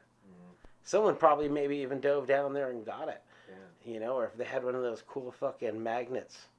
You know, those steel magnets and fucking, you know, stick to the axle and fucking pull it back out. It's crazy, full metal board. I used to ride for an aluminum skateboard company. Yeah. You know, and it was fun. You know, it was like, I helped those guys innovate. Like, it started out like this board here, right? Yeah. And the board was aluminum, so it had a channel in the middle. And it had the side rails, and that's what the aircraft board was. But they made it like a 7 aluminum frame. Yeah, an aluminum frame. It was like a 7 3/4, whatever, and it was cool because you could smell the metal burning when you slid it. You know, at certain spots. And then I talked them into making a full extrusion. So they made an extrusion where it was, you know, this disappeared, these rails disappeared, and it was smooth. And how long have you been pro for? At least 20-something years. Sweet. That's crazy. But the aircraft boards had a cool thing where he devised a plan. So, like, if you wore out your board, right, you know, you buy this aluminum piece of shit skateboard, and it's just the board, you know, basically. And when you buy it, yeah, it has a tail on it and a nose. And an end cap that was built onto here and onto here. So his gimmick was you could replace that. It's all gimmick. Skateboard's gimmick, you know. So it was rad for me because if my board went fucking shooting into a wall, right, and the end cap broke, I just go in my car and grab another end cap and slam it in there. And then put a little bit of grip tape on there so I had nose grip, or same with the tail. Nice. You know, so like it was actually pretty cool, except for that it was a metal board. So eventually, they can only take so much, and it cracks by the trucks because that's where the hole is. That's where the weakness is. You know, even though it has the I-beam and the extrusion, but yeah, it's But just like when it works for a certain amount of time, you know. Yeah, it works, and skateboarding is a disposable market anyway. Yeah. 100%. You know what I mean? World Industries hopes you buy a board and ride it for like 2 weeks. Exactly. Yeah. You know, I used to have a friend, this guy Mark Makutowicz, when I was in high school, and this fucking kid. If you're out there, Mark, and you hear this, I'm still with you, homie. But he would get a new skateboard every 2 weeks. Oh, fuck. Like every 2 weeks, he'd be at the fucking skate shop. He'd get a fucking sick new deck. Yeah. So were you ever a part of like Big Brother or any of that stuff? Speaking of like I World wish. Industries, but did you know anybody like? I know. Now Are I'm you gonna having say Steve Rocco? no. I'm having name block. Ryan Simonetti, who's a friend with Steve-O. Okay. And he was in the early days of the fucking skate stunts where they made a car with the launch ramp on the front, and he'd launch over the car as it's coming at him. Yeah. Fucking crazy shit. He's a rad skater, but he moved to like Montana or some shit. Montana, shout out Montana. Shout out Robert Prado. There's rad skate parks. He has nothing to do with Montana. Just shout out Robert Prado. There's rad skate parks out there. You know, it's we have really rad skate parks here in California, but Let's go to Montana. I'm down. that'd be kind of cool. Missoula, my friend lives out there. He does I just got a brand new whip. Wood Let's shop fucking- skateboards. Let's fucking whip out there. I'm down. Yeah. No, I'm serious. handmade I'm in his garage. I'm He has his going. own mold. Yeah, he's got his own molds. He does his own shit. He moved from Cali, from Seattle. He moved to Seattle, or was from Seattle, moved to Cali, moved to Missoula, Montana. He's a ripping skater. He's just out in Montana. Yeah, and Missoula, whatever. And he makes wood shop skateboards, so if anybody wants to look it up. Wood shop skateboard, shout out. I'll throw it Yeah. up right That's a here. cool niche. Not a lot of people have their own molds, and that's how that's how you Yeah. kind of make it. Like, I know another guy. Jed's the only other person I know that that has their own mold. his own mold. Yeah. That's Well, my friend Martin Crisell, he's posting up boards. He's making them. He makes boards for Tragedy. He also makes Peters built for Dwayne Peters. Nice. He's in Fallbrook. Oh, sweet. But it's a small niche thing. Like, you know, you guys have to find freaking You gotta Martin be good at it. Crisell Yeah, you or gotta be good at it. You know, you can, something. No, but no bullshit. To get the decks. Let's go out to Montana. I'm down. Yeah, no, I'm down for No. that. Or we can just go to freaking Just Rainbow like- and do a story on the skateboard factory. Even, Well, I'm you know? down to do that too. Yeah, you you know. know, I can send out a message. You know, my homie's cool. I mean, might not be able to stay at his place. You know, but you gotta have you like know, a I mean- checklist. You gotta have a list, like writing all these little things down. ah, dude, on the this, If it's we all went being to- recorded. Oh, yeah, this that's is right. the list. if we go to New Mexico, man, we can go to my homie's brewery. Now I'm having In name New block. Mexico. Yeah, New Mexico, where Indian I got- School is and I all got those a- ditches. Oh, My sweet. homie's got a brewery I love there. ditches. I haven't skated He enough. has the sickest pool in his backyard. It's got square, The rectangular homie coping. Diego lives out Hopefully there. his name comes to me soon. We could definitely go there. I have a homie Stupid in brain. almost every. I have a homie in almost all 50 states. We could literally go anywhere. But I'm down to just do like a park trip with you and shit and like do whatever. Well, if my Just have some fun. pop-up starts going, I mean, you know, I only got room for a couple people in the pickup. But Oh, you can always chase. I got You know. a brand new whip. I Have a got a camper? brand new whip. I have a camp. Well, I could probably camp in my Prius, I but literally have a, what is it? I like a forgot shower and a called. stove and. It's called a prowler. It's like it's a camper. It's like a. I'm trying to put some miles. Is on it my like a bitch. I don't pop-up? give Like a you fuck. slide the Let's things go. Oh, out? it's like and- straight up camper. Like Oh, that's it's a why I- real camper. Yeah, Yeah. I Okay. bought it Yeah. for like 4,500. Nice. Yeah, and I just live in that. I couldn't tow that with my Prius or my Ranger. No, I'll probably have to find someone with a truck, but it will benefit the person But- with the truck because we'll all have a place to stay. Yeah. 'Cause there's like, I could, there's like 1, 2, Can a 3, van 4. can a van tow that type of shit? If you have the right setup, I'm gonna get my Yeah. Ranger set up so it has the brakes for the My brother has a van, so I think have it'll the work, brakes. he's got a V8. and then It'll work. It's gotta have the right hitch. you know, safety. Yeah, it's just you a know. hitch. A It's hitch not- is only it's not like- a fifth wheel or anything. so A it's- hitch is at most $60. Yeah, it's not like a fifth wheel or anything. It'll Yeah. be easy. I just have a Ranger. It has that thing where you put the ball on there, Yeah, as long as you got the hitch. and I can put the It sucks the because thing in there. I'm fucking turning in the truck like next week. Doesn't matter. You can always get another one. Your brother's got. I bought a brand new whip. That's what that's what you're saying. You know, or you I could already be like did it. me. You could get fucked by the Mexican mafia fuckers who steal your fucking exhaust Bleep pipe that. on the Prius. Yeah, I have the easiest exhaust pipe to steal. really. It's 2 bolts, and then you Oh. take your little cordless sawzall and just go and cut through that shit. Yo, Alexiz, Wow. the co-host of this podcast, shout out Alexis. He has I a love you. Prius, same style. No. He used to have this old Prelude. You know, the Yeah, Prelude the Prelude. with the fucking lift up headlights. You know. The fast But Civic. Or the he fast was one. living in TJ. This fool was living in TJ. Ah, my right? homie Leonard did that shit. Yeah.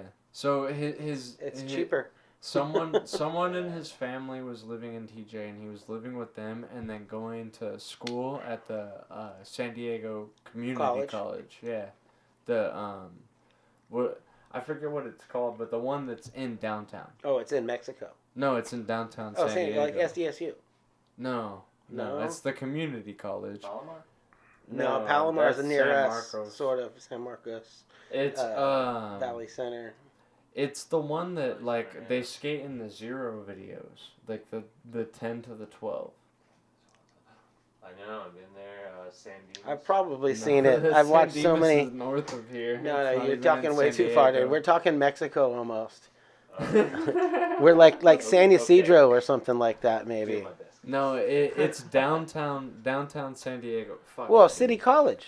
City College. Yeah, That's City College, exactly dude. what It's it a is. 6 spot. There's That's mad exactly crazy what it is. ledges there. I can't believe it. Took I've me been that chased long out to by the figure- cops there fucking so many times. He was going to City College. And we were living, me and Andrew There was- Green and Jackson Lamar, and then the homie Andrew Biernot, who's now a fucking like fashion supermodel. So weird. We're all living in an apartment in Claremont, and Alexis Going to school there. No, I Or he wasn't. was. I wasn't going to school. I was digging ditches for an electrical. Yeah, well, you know, that's what you gotta do, man. Yeah, dude. I was like, fucking, why am I gonna pay money to go to school so that I could one day earn money? I went to I'm the just school gonna of earn hard money knocks, right dude. away. Electrical college is what I call it. Yeah. You know, I climbed through attics, dude. I cut in lights, you know. And No, I look at your house, dude, and I'm like, fucking nightmare, bro. I'm gonna have to cut a bunch of holes You and have drill no idea. holes, and you're gonna have Don't to fix even- the drywall. Don't even start because this is some grandfathered in shit. No, so no, it's no. like- But you know what I'm saying? It's not that. It's not like your place doesn't have all the amenities you need. It's just like if you wanted 4 can lights above your fan, right? You got No, there's but no crawl space there. anyways, You know what I mean? anyways. You gotta do that fucking Yeah. attic, fucking just real deal construction shit, yo. Cause skateboarding don't pay the bills. Just had a glimpse of, and then you're, experiencing No, I stuff. feel you. No, I know, dude. I'd be like, oh, dude, he wants a But- switch right there. No, Oh, we're no. not doing work shit. Stop it. But otherwise, I yeah, worked- man, my only fucking shit is like, fuck, I gotta ollie down that fucking gap, or I I gotta worked- fucking I get that worked- coping. Yeah. I worked 8 years doing electrical. Nice. 8 years. Nice. Digging ditches, doing the underground. Run the conduit, bro. Yeah. I do it all the time. We In we the we. hot summer sun. Yep. I don't want to talk about I electrical. asked my boss. Let's not talk about. But here, this shit. just for a second though, Yeah, it's not right? Like a dumb thing you think is super simple, and so I'm like, yo, boss, go to the rental store and buy that jackhammer that fits on the end of the ground rod, so we don't have to beat it with a fucking sledgehammer. Yeah. And he's like, all right, yeah, sure, you know. And then he comes to the job and he's like, I spent $80 on this fucking thing, you know. So we drive the ground rod, and it goes like 4 feet. Well, you're supposed to get them like 10 feet because that's how long they are. Yeah, no, you're supposed to get it at 8 feet in San Diego. Well, 8 feet. So Because you're dealing with like a minimum of like a 10-foot rod, right, right? but we only got they really don't want 2 feet of ground rod sticking out.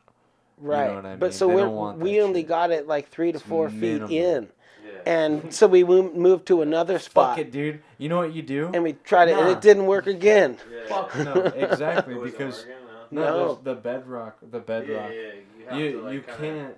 You have to No. dig a trench, and you have to lay the Mm-mm. Yeah. No, the ground rod. No, It's what a you free do is roll, you like pull the fucking ground rod out and you cut the bottom. and you fucking cut the If fucking you could pull it bottom. out, because ours were stuck, but So the ground rod is a big. it's like a javelin You can it's like a copper javelin. Why do you cut the bottom? because So you that can't get it so deep that enough. So that you can. Because you need to pretend- see these numbers that are on the top. so you can pretend that it's as deep as it's supposed to. Yeah, they put these numbers on the top, and it says And you Jerome can hate Baker. all the fuck you want. You can hate all the fuck Say you David want. Blanham. almost Yeah. everybody does it, and I know you've done it. You've done it No, before. I've not done it. No way. No, we had to meet with an inspector and had to dig a trench and lay the Meet pipes with in the ground. inspectors all the time.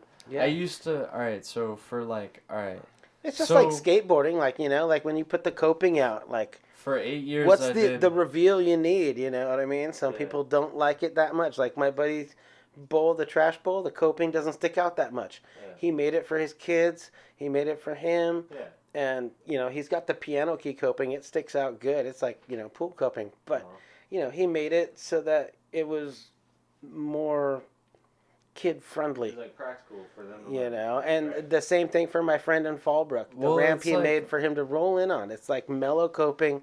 It's almost not there. There's The pool way I coping see and it- metal and all The that. way I see Yeah. it though isn't like that. It's more like because it's the foundation of a thing. Like you put a ground rod in so that they can upgrade the panels, so that they can put solar. Well, no, so we that had they to can drive do- 2, 6 feet apart at least. yeah. Oh, fuck. No, I know exactly. My what boss the bet fuck money you're on talking like about. 4 rods But that we got stuck in the ground, and it's like, how more do I like get them this. out? It's more like this. It's You more get a like bobcat. And, this. If you found out that your local skate Hard. park, it's more like this. If you found out that your local skate park, their fill dirt had a lot of rock and a lot of like old broken down pottery for whatever. yeah, like fucking your reason. basic DIY skate park that's ready to fall into the ground. Exactly. It's still ready to go. I just used bricks and bottles and You're and still doing the proper like the whole concrete thing work is is good. that if the ground rod's going into the ground, right?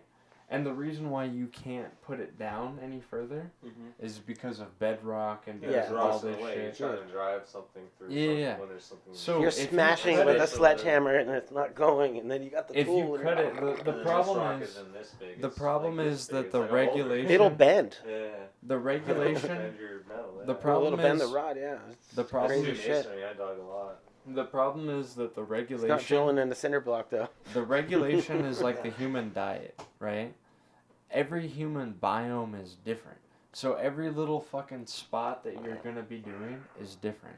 So when you're driving a ground rod and it won't go past a certain point, what you do is you fucking cut off however much But that's not won't go code. down. I know it's not code.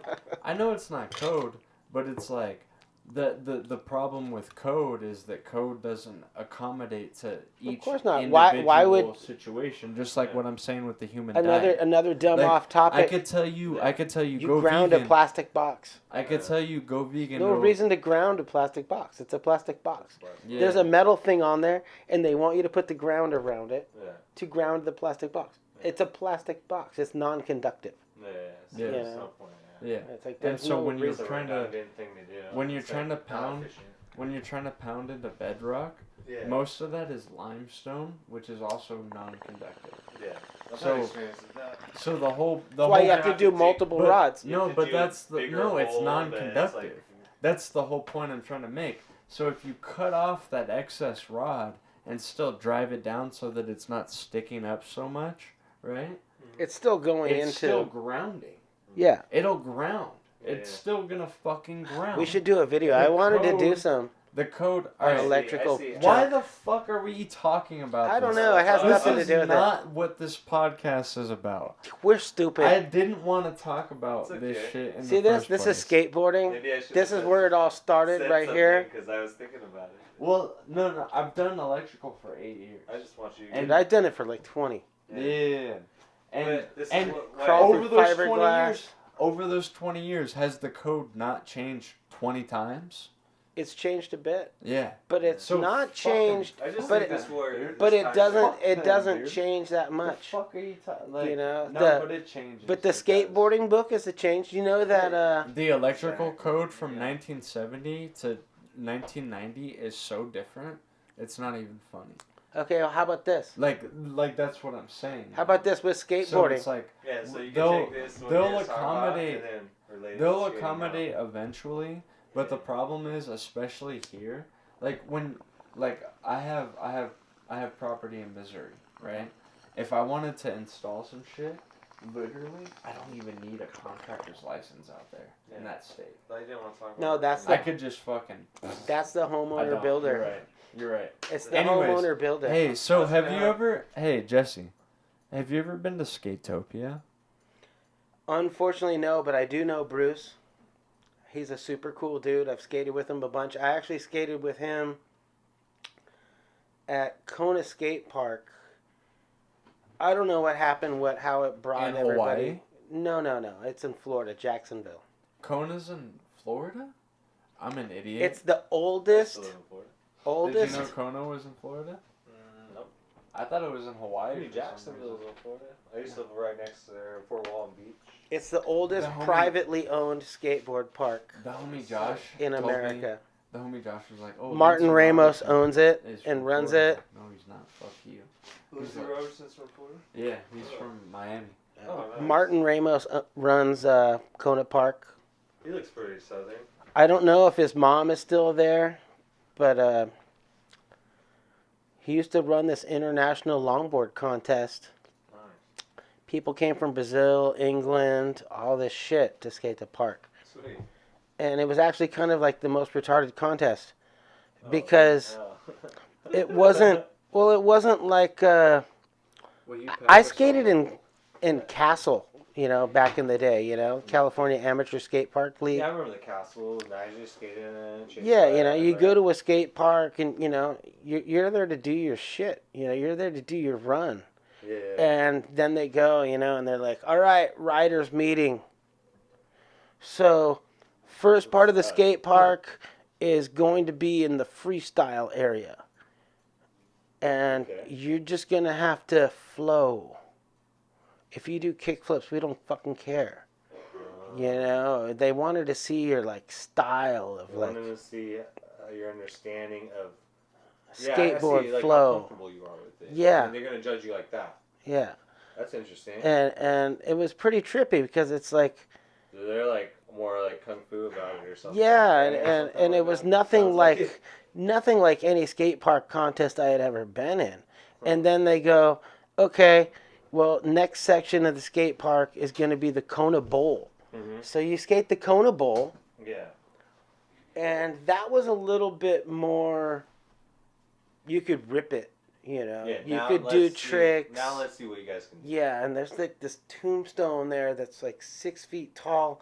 It's got concave in it, and the Wow. tranny comes up from a bank into a bump. Okay. So it's not even a smooth tranny, you know what I'm saying? It's like you suck it up and then you hit the You vert. gotta get a little burp. before you go Yeah, up. and So you could actually pick up speed faster if you hit it right. I guess, dude, it was If you fucking gnarly, dude. Guys in 1976 were rolling into it. They put a piece of plywood on top of it and were rolling into it. And I've seen insane tricks that I wouldn't do. The closest I did is a fucking grind, or I never did a rock on it. The thing's fucking gnarly. I saw Dwayne Pretty Peters. tall. It's 6 feet of vert, just Yeah. straight vert, but it's got That tranny pocket, on It's it. got that weird concave. It's so got a like- pocket on it, and it has that fucking whoop. So it's like a cliffhanger. So you got the whoop and Ah, the cliffhanger. it's so gnarly. This people guy, are dropping into it. Alan, I want to say Peterson, but not Peterson. It wasn't. He rode for Sector 9, and he was a Florida dude. But he did blunt to fakies on it, and Wow, I've had fuck. another couple homies do it too. Pretty much got to air up to that. You can't. No, you ride up to You it, ride dude. up it? You ride up it. The tranny goes like this, and then it goes up to it. Oh, So okay, it's okay. totally smooth. Oh, I see. But you gotta suck up this part Yeah. where the tranny meets it, because they built that later. Yeah. Because when Kona was built, they didn't have that shit. Yeah. It was just round lip. So anyway, yeah, part of the contest, whatever, they did that shit, and we had to ride that. Wow. And they still told us that we weren't going to be judged on our trickery. We needed to still flow in the Kona Bowl, I and, see. and They then, wanted to see your fluidity. They didn't care Yeah, about the tricks. They but wanted to see if you could take that, and then how you would take that, and but Buck Smith how comfortable you were, maybe. Buck Smith was a popular 80s skater, right? Mm-hmm. So Buck enters the contest. He's not even a longboarder. Yeah. And Mark Partain entered. He's not really a longboarder either. Mm-hmm. and this was like the first year.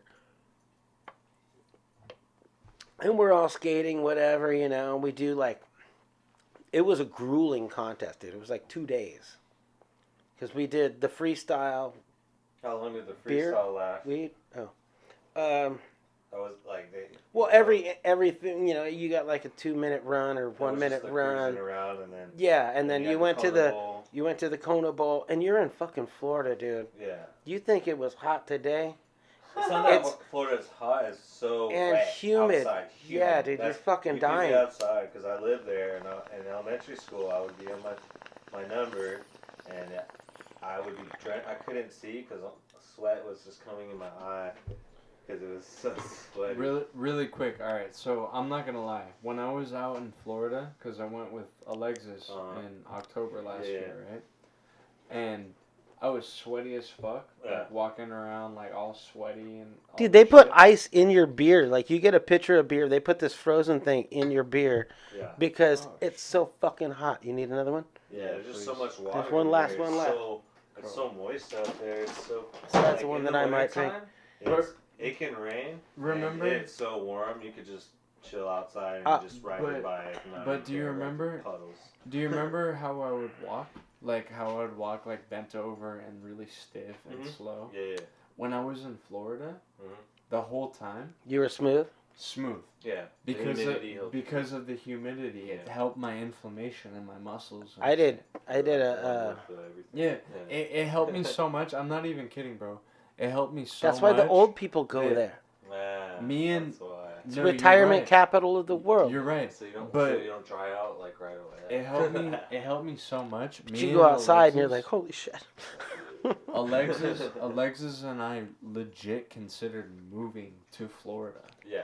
Because it was like Jacksonville was great. Daytona Beach. Like I felt there's some cool spots. But then I started my treatment and I'm like, fuck, and I'm going Palm to Beach. go to Florida. Yeah. Palm Beach, Florida is where I met that guy Mike who runs the what is it? Grind for Life. He lost his eye. Yeah.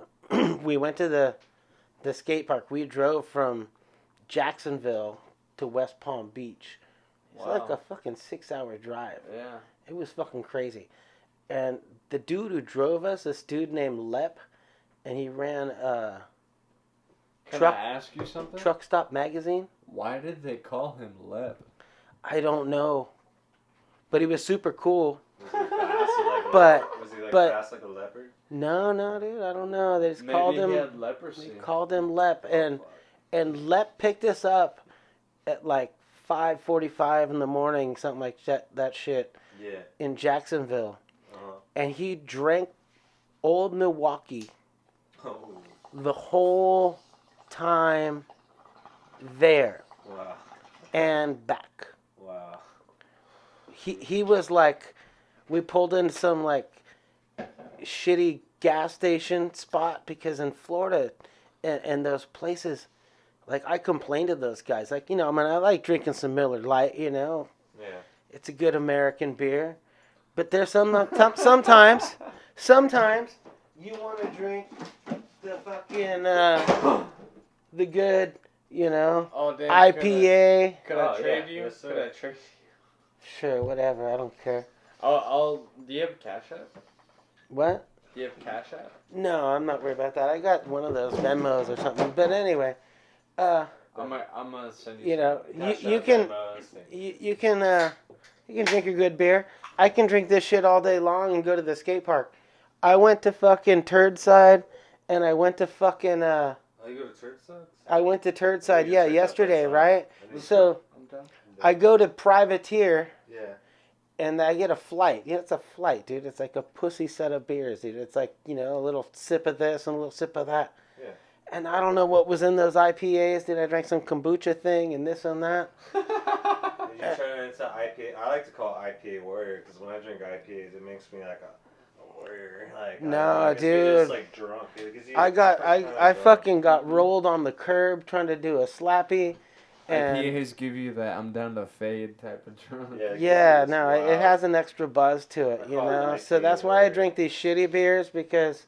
Do you want some of this? Even if I've had 6, it's like 2 or 3. You know, Yeah. it's not as strong, and you know that's what I go for. You know, at least when I'm skating or adventuring, and I don't recommend drinking and driving because that's bad news.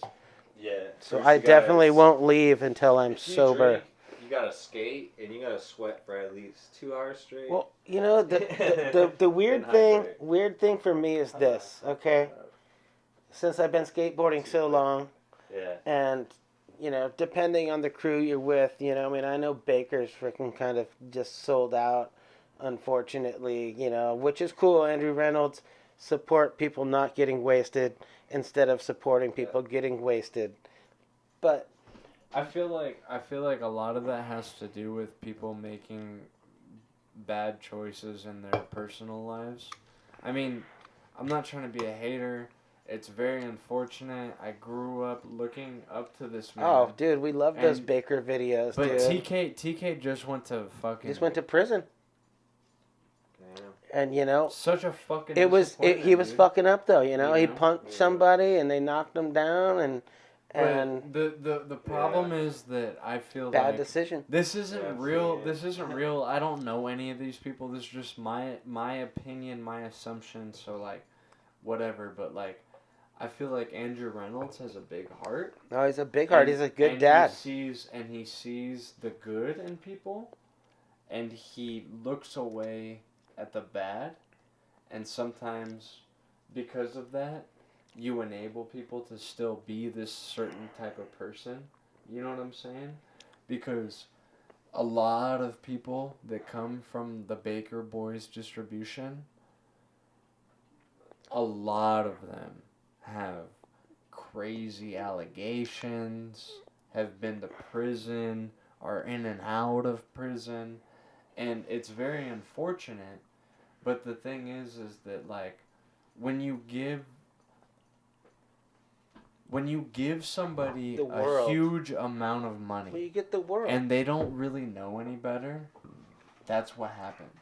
you know? I've been on tour where me and my homies are like, you know, we're chill, you know, like we just want to smoke some weed, we're hanging out, we're stoked that our sponsors freaking, you know, gave us some little bit of per diem, and, you know, we get a hotel and whatnot. So, you know, like there was for instance, where I was in Lake Tahoe, and these dudes, they were just some dudes. They didn't even enter the contest. They were supposed to be there to take photos and whatever, do their job. And fucking, you know, we're in our hotel room, we're chilling, we're looking at the TV, you know, we're like, sick, right on, you know, fucking, what kind of crappy shit did they got on this fucking hotel TV? And we hear like all this ruckus going on. Like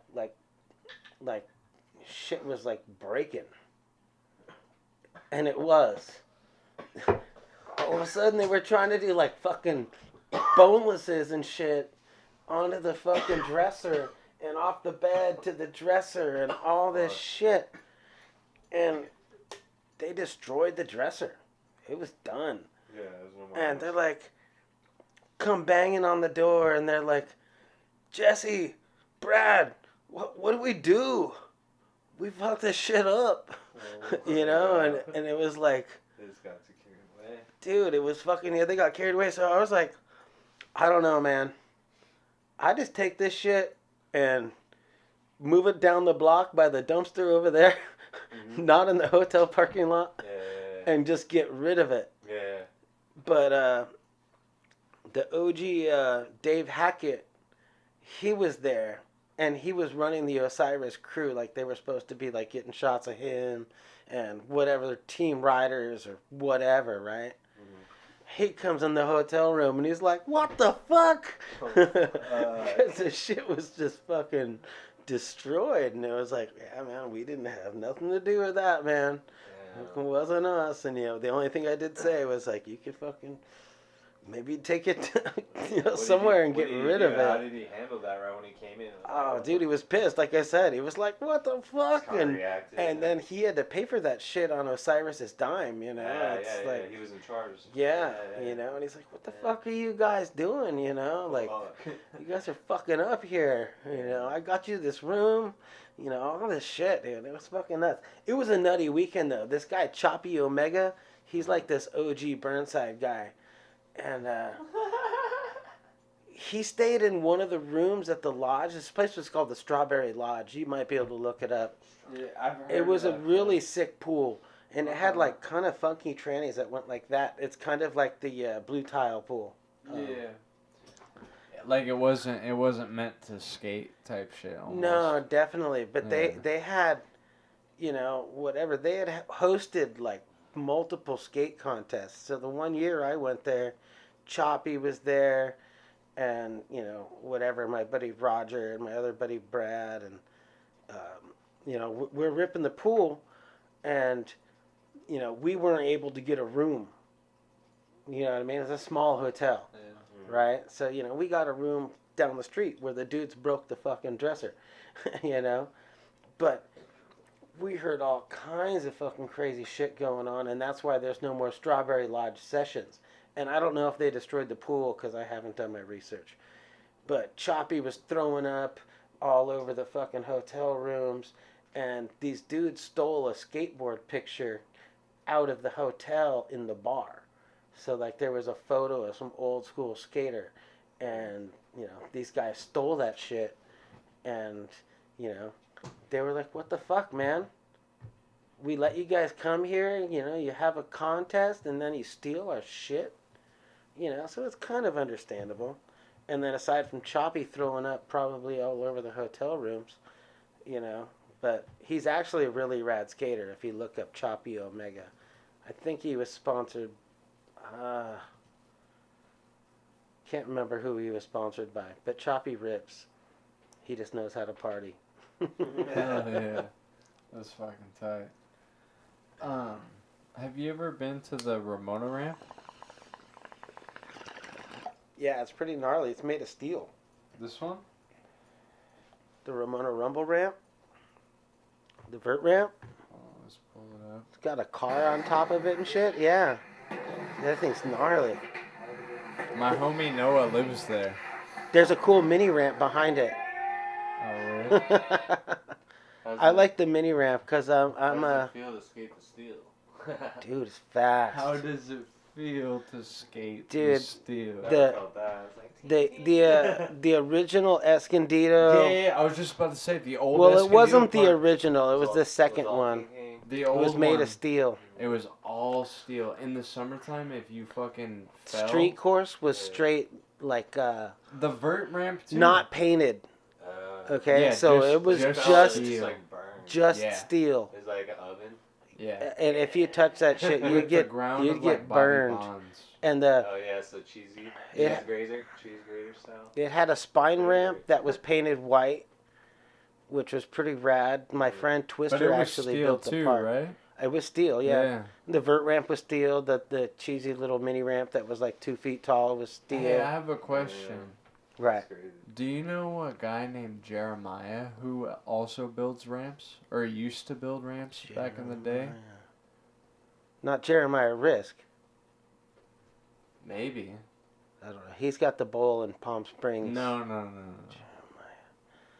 He doesn't skate anymore. I'd have to see he the has like a face. family. and I'd probably stuff. have to see the face. I'm pretty sure he helped build the Escondido Park. He helped build the YMCA in Claremont, right? The YMCA Not is Jared. No, Jeremiah. Jeremiah. He's my old landlord. Huh. But he used to have, he bought ramps off of Mike Metzger, who's like a FMX, like freestyle motocross dude. Right. And they were I like, respect that shit because I like to ride dirt bikes, but I he just had- trail ride because I'm a. He had Hard. steel dirt bike ramps with a foam pit in dirt. Was that in San Marcos? In fucking dirt. Was No, it was in Menifee. Oh, in Menifee. When I used to The live one in that's Menifee, like he you had can that see pad. it. You can see it from And the he road. He bought it from Mike Metzger. Is it the one you can see from the road when you're driving on the 15? There's that guy. He's got a track that's right there. You can kind of see it, but it's not what It's you're not talking about. No, I know what you're talking about. I was going to It's go not the try to same ride my thing. dirt bike there one day, and I was like, yeah, dude, I think we could go back there. And I was like, oh, no, it's somebody's house. Is it like 80? I got 250. 250? Oh, 450. Power. Oh, fuck yeah. Yeah, dude. Everyone's on the 80s right now, right? Hey, you want to know Everyone's, like, some buying real them all shit? out and shit? Really? Yeah, for COVID, whatever. 80s? Yeah, 100, like a bunch of my homies. Get a and their brothers. 125 four-stroke. Maybe it was, no, they're doing all like the 80s. Yeah, they got 80s. Yeah. So you're an older head. I wonder if you've ever heard this phrase, right? Okay. But I was never allowed to ride a motorcycle Right. because my great-grandmother said, and I quote, "Boy, you stay off of that motorcycle. That's the devil's horse." So I was wondering if you've ever heard that like phrase before. Like to be recording? it should It's be. doing us something. The movie recording has been stopped. Oh yeah, just press the Record? yeah. Yeah, whatever. We just go with it. Yeah. Yeah. We're Why back. We're Again. back. So, but no, she said like, don't you ever get on a motorcycle? That's the devil's horse. yeah, no, I never got So- that cool shit. That cool shit.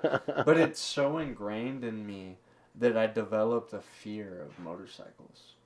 Legit. Like I can hop on a quad, I can hop on an ATV. But you won't ride a motorcycle. Motorcycle scares You're the not fuck out down. of me. You're just like, I start shaking. wow. Yeah. Because it was so like the Catholic bullshit was so The embedded in balance my on a shit. motorcycle, at least in the dirt, you know, I'm not saying Yeah. like I don't have a driver's license to ride a motorcycle, you know. Yeah, Because I'm afraid for fuck my 'em, fuck life. 'em.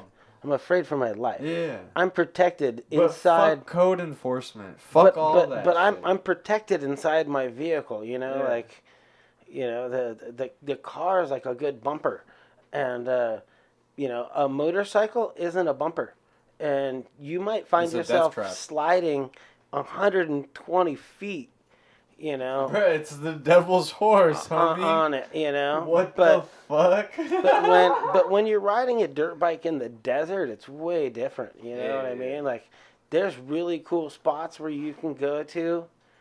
Like, I've ridden Glamis, I've ridden Superstition Mountains, Painted Gorge. Oh, in Arizona, Aquatier Superstition Wells. Mountains. Yes, it's connected to it, but on the San Diego side. Oh, okay. Yeah. I've never been on that side. It's the most insane desert because, so like, if you're riding your dirt bike and you go to Glamis, right? Have you ever been to the Hieroglyphic Mountains in Arizona? No. They're connected to the Superstition Mountains. It's connected somehow? Yeah. So if you ride your dirt bike and you got like a 450, you know, WR, whatever, you know, plenty of power, right? 100%. So you could be fucking Pastrana or whatever. But, you know, say you go to Glamis, right, and you got your knobby tire on, Yeah. and you go try to hit those dunes, your bike's not going to do shit. You're going to go ride around the bottom area and go try to find something that's kind of muddy and hard. Yeah. But if you go to Superstition, you can ride your knobby, you know, with the 250, 450. My homie made it around with his 125 even.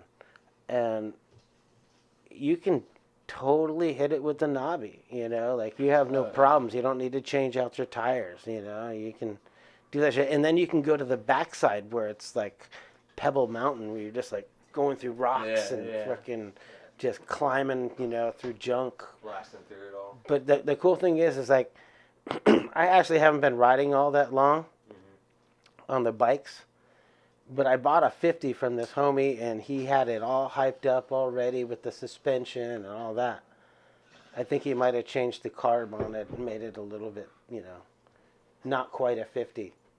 So we would go to Superstition when I first started riding, and we would sneak up the backside of, like, where it was all rocky and all that shit, because you could ride the little bike and navigate through all those stupid rocks.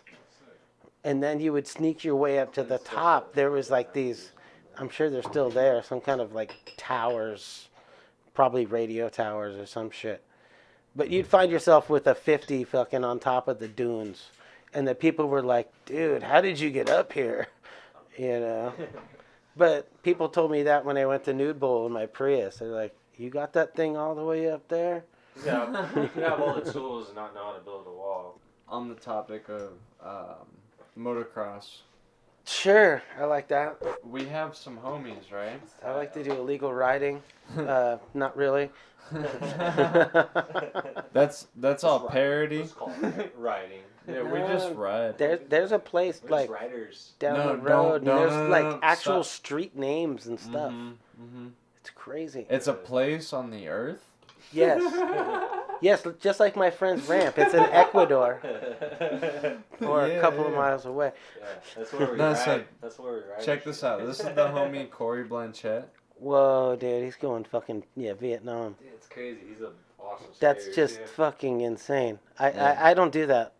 So I rode up the bank and This rode back fool- down. this fool rode dirt bikes when he was like 12. No, younger. Wow. Yeah.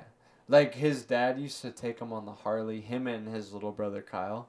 His dad used to take them on the Harley like when they were still in like diapers and shit. My friend's daughter, I think she's like 8. That's sick. And my friend's daughter is You know 8, and what's she can crazy? drop into vert ramps and shit. So That's dope, too. so back That's the same to difference right there. back to the comparison. She had no of, problem at the skate park over here, McVicker. Should Yeah. drop into that shit. No problem. Check out how It's gnarly so this fool advanced. is. This is him skating right here. 5 years is If it'll ever She started happen. skating out at of like the water. 2. that's awesome. Start skating at 2. Dude, when I have a baby, I'm gonna make it skate like, right away, dude. Now when it comes out, I'm gonna throw it on. I started skateboard. skating at about 6, Like, wait, is what I doctors. figure. 5 to 6. Yeah. You know, I got my shitty plastic board, and I just skated around the neighborhood and skinned my knee and cried to my mommy, you know. Yeah. And We got too eventually many I people got on my, the you know, internet. Oh Christian my Issoy God. hammerhead, or I had my kamikaze before Look that. at this shit. That's No sick. internet. I of got course. my first time story too. Actually, I already had a first time in Florida, and I learned a little bit like from I could like ollie like this like an inch. And Yeah, stuff. yeah, And just then I skipping. I thought tricks were just flinging your board and making it flip, and then super flippy, and the more it flipped, it was even And better. then trying to jump on it. So then after that, all that Florida shit, when I was like in 3rd grade, I moved to Arizona. Then that's when I actually really started skating. The first board I jumped on was a 0. It didn't have a nose or tail. And then the trucks, I'm pretty sure. A 0 that didn't have a nose or a tail? Because it was so old. It was someone's old board. Oh, so this out. used. Yeah, Yeah. You were just down. you It were wasn't getting even my some. board. Hand me down board. It was someone's board, and then they were skating it, and they're like, I had an opportunity to jump on. I jumped on that shit, and I was like attacking curves. I just like I didn't even know what the fuck I was doing.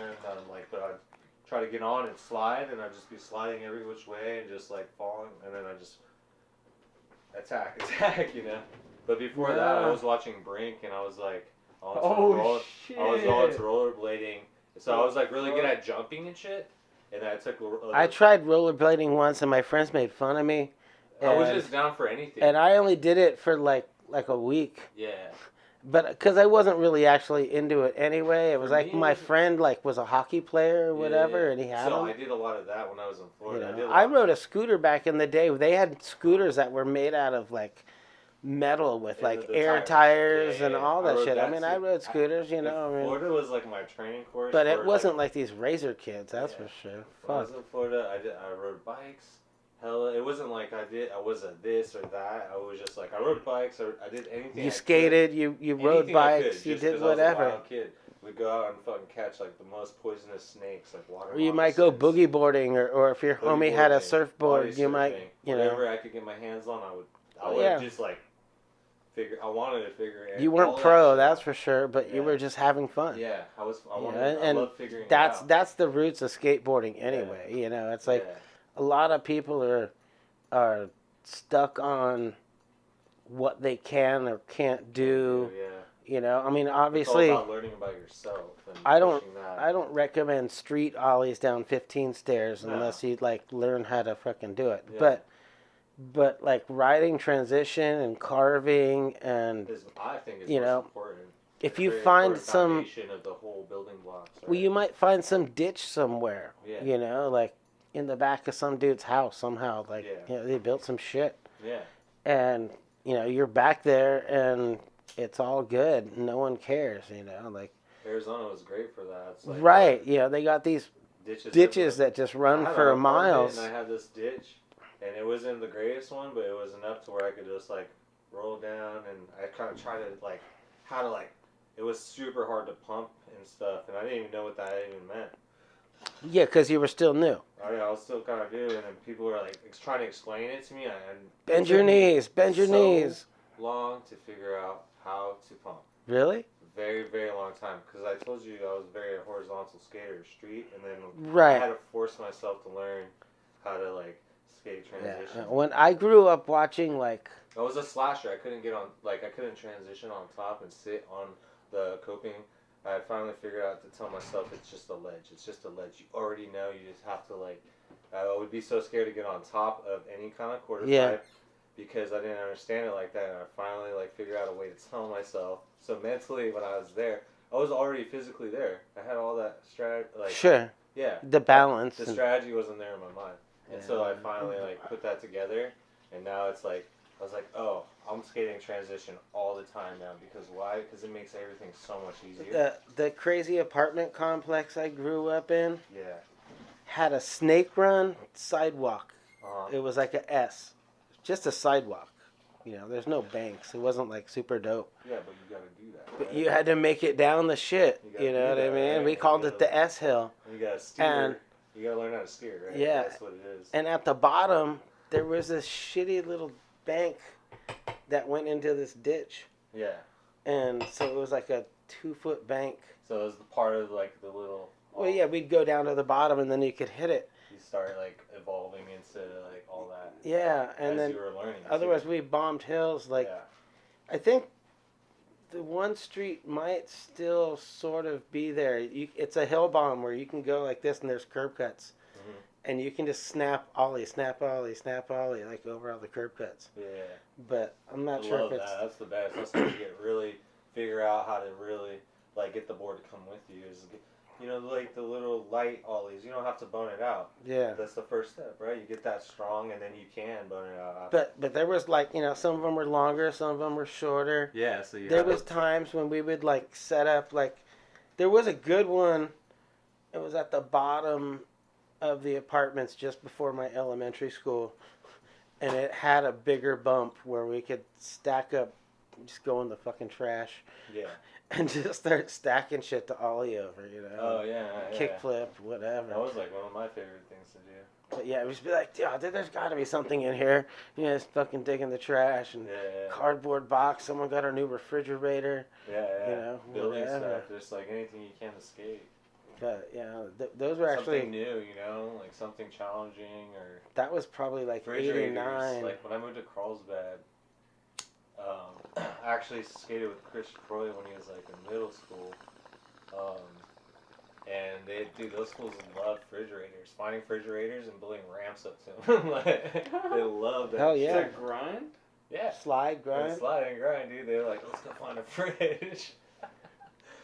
I used to skate with Adrian Lopez in my apartments because he lived in the 2-story places and I lived in the single story. Sweet. Yo, the homie's sister used to bang Adrian Lopez. Really? She was a stripper at one of the clubs in Oceanside. Rad. Damn. I think he lives in Oceanside. He's not my homie anymore, so fuck you. You just play Adrian Lopez's part, his 0 part music. No, I got the. Well, there's a weird story for Adrian. Is he quit skateboarding? Oh, no way. Back in the 80s. 80s? Oh, okay. So he had to like stop. He stopped and he started again. Kind of like found Yeah, himself because me and the other homie would just go to his house and be like, dude, Adrian. No, dude, he was a young ass kid, dude. He was like fucking. That actually happened to me. 17 or something like that. I stopped 16. Like that for like 2 years because I got hooked to video games. So. No, he broke his elbow at the Encinitas YMCA. And it broke the growth plate. Oh, fuck. And, he had his cast and all that. And, blah, blah, blah. Typical what happens. Injury, yeah. Right? Yeah. So, he was just like, I'm done. I quit skateboarding. I know how that goes. You know, and we were just like, what the fuck, dude? Come on, Adrian. Yeah. You're not done. Yeah. And then, like, we'd bail, you know, and we'd go skate around the apartments, hit the different shit spots. Yeah. And then, you know, like, in the next day, we'd be all, let's go bug Adrian. Yeah. Yeah. And then finally he was just like, friend right there. he's like, all right, Yeah. I'm down. Yeah. And he fucking came out, and he got sponsored by Entity, which is June Cates' company, or was June Cates' company. I don't know if you've seen him in the Slappy Sunday kind of shit. June Cates. I'll have to look him up. But yeah, he rode for June Cate. He made like $400 a month as an AM. Nice. You know, like That's being good like money. under 18. That's good money. You know what I mean? It's like people think I make money fucking longboarding. I don't make shit. Yeah. You know, as far as I'm concerned, I don't know where the money's at. I made $450 when tax time comes. What do I pay on that shit? You know, and then there's 450 boards coming, so I should make more than that because the first order was only 150. Yeah. You know, but it's not like I fucking make a living.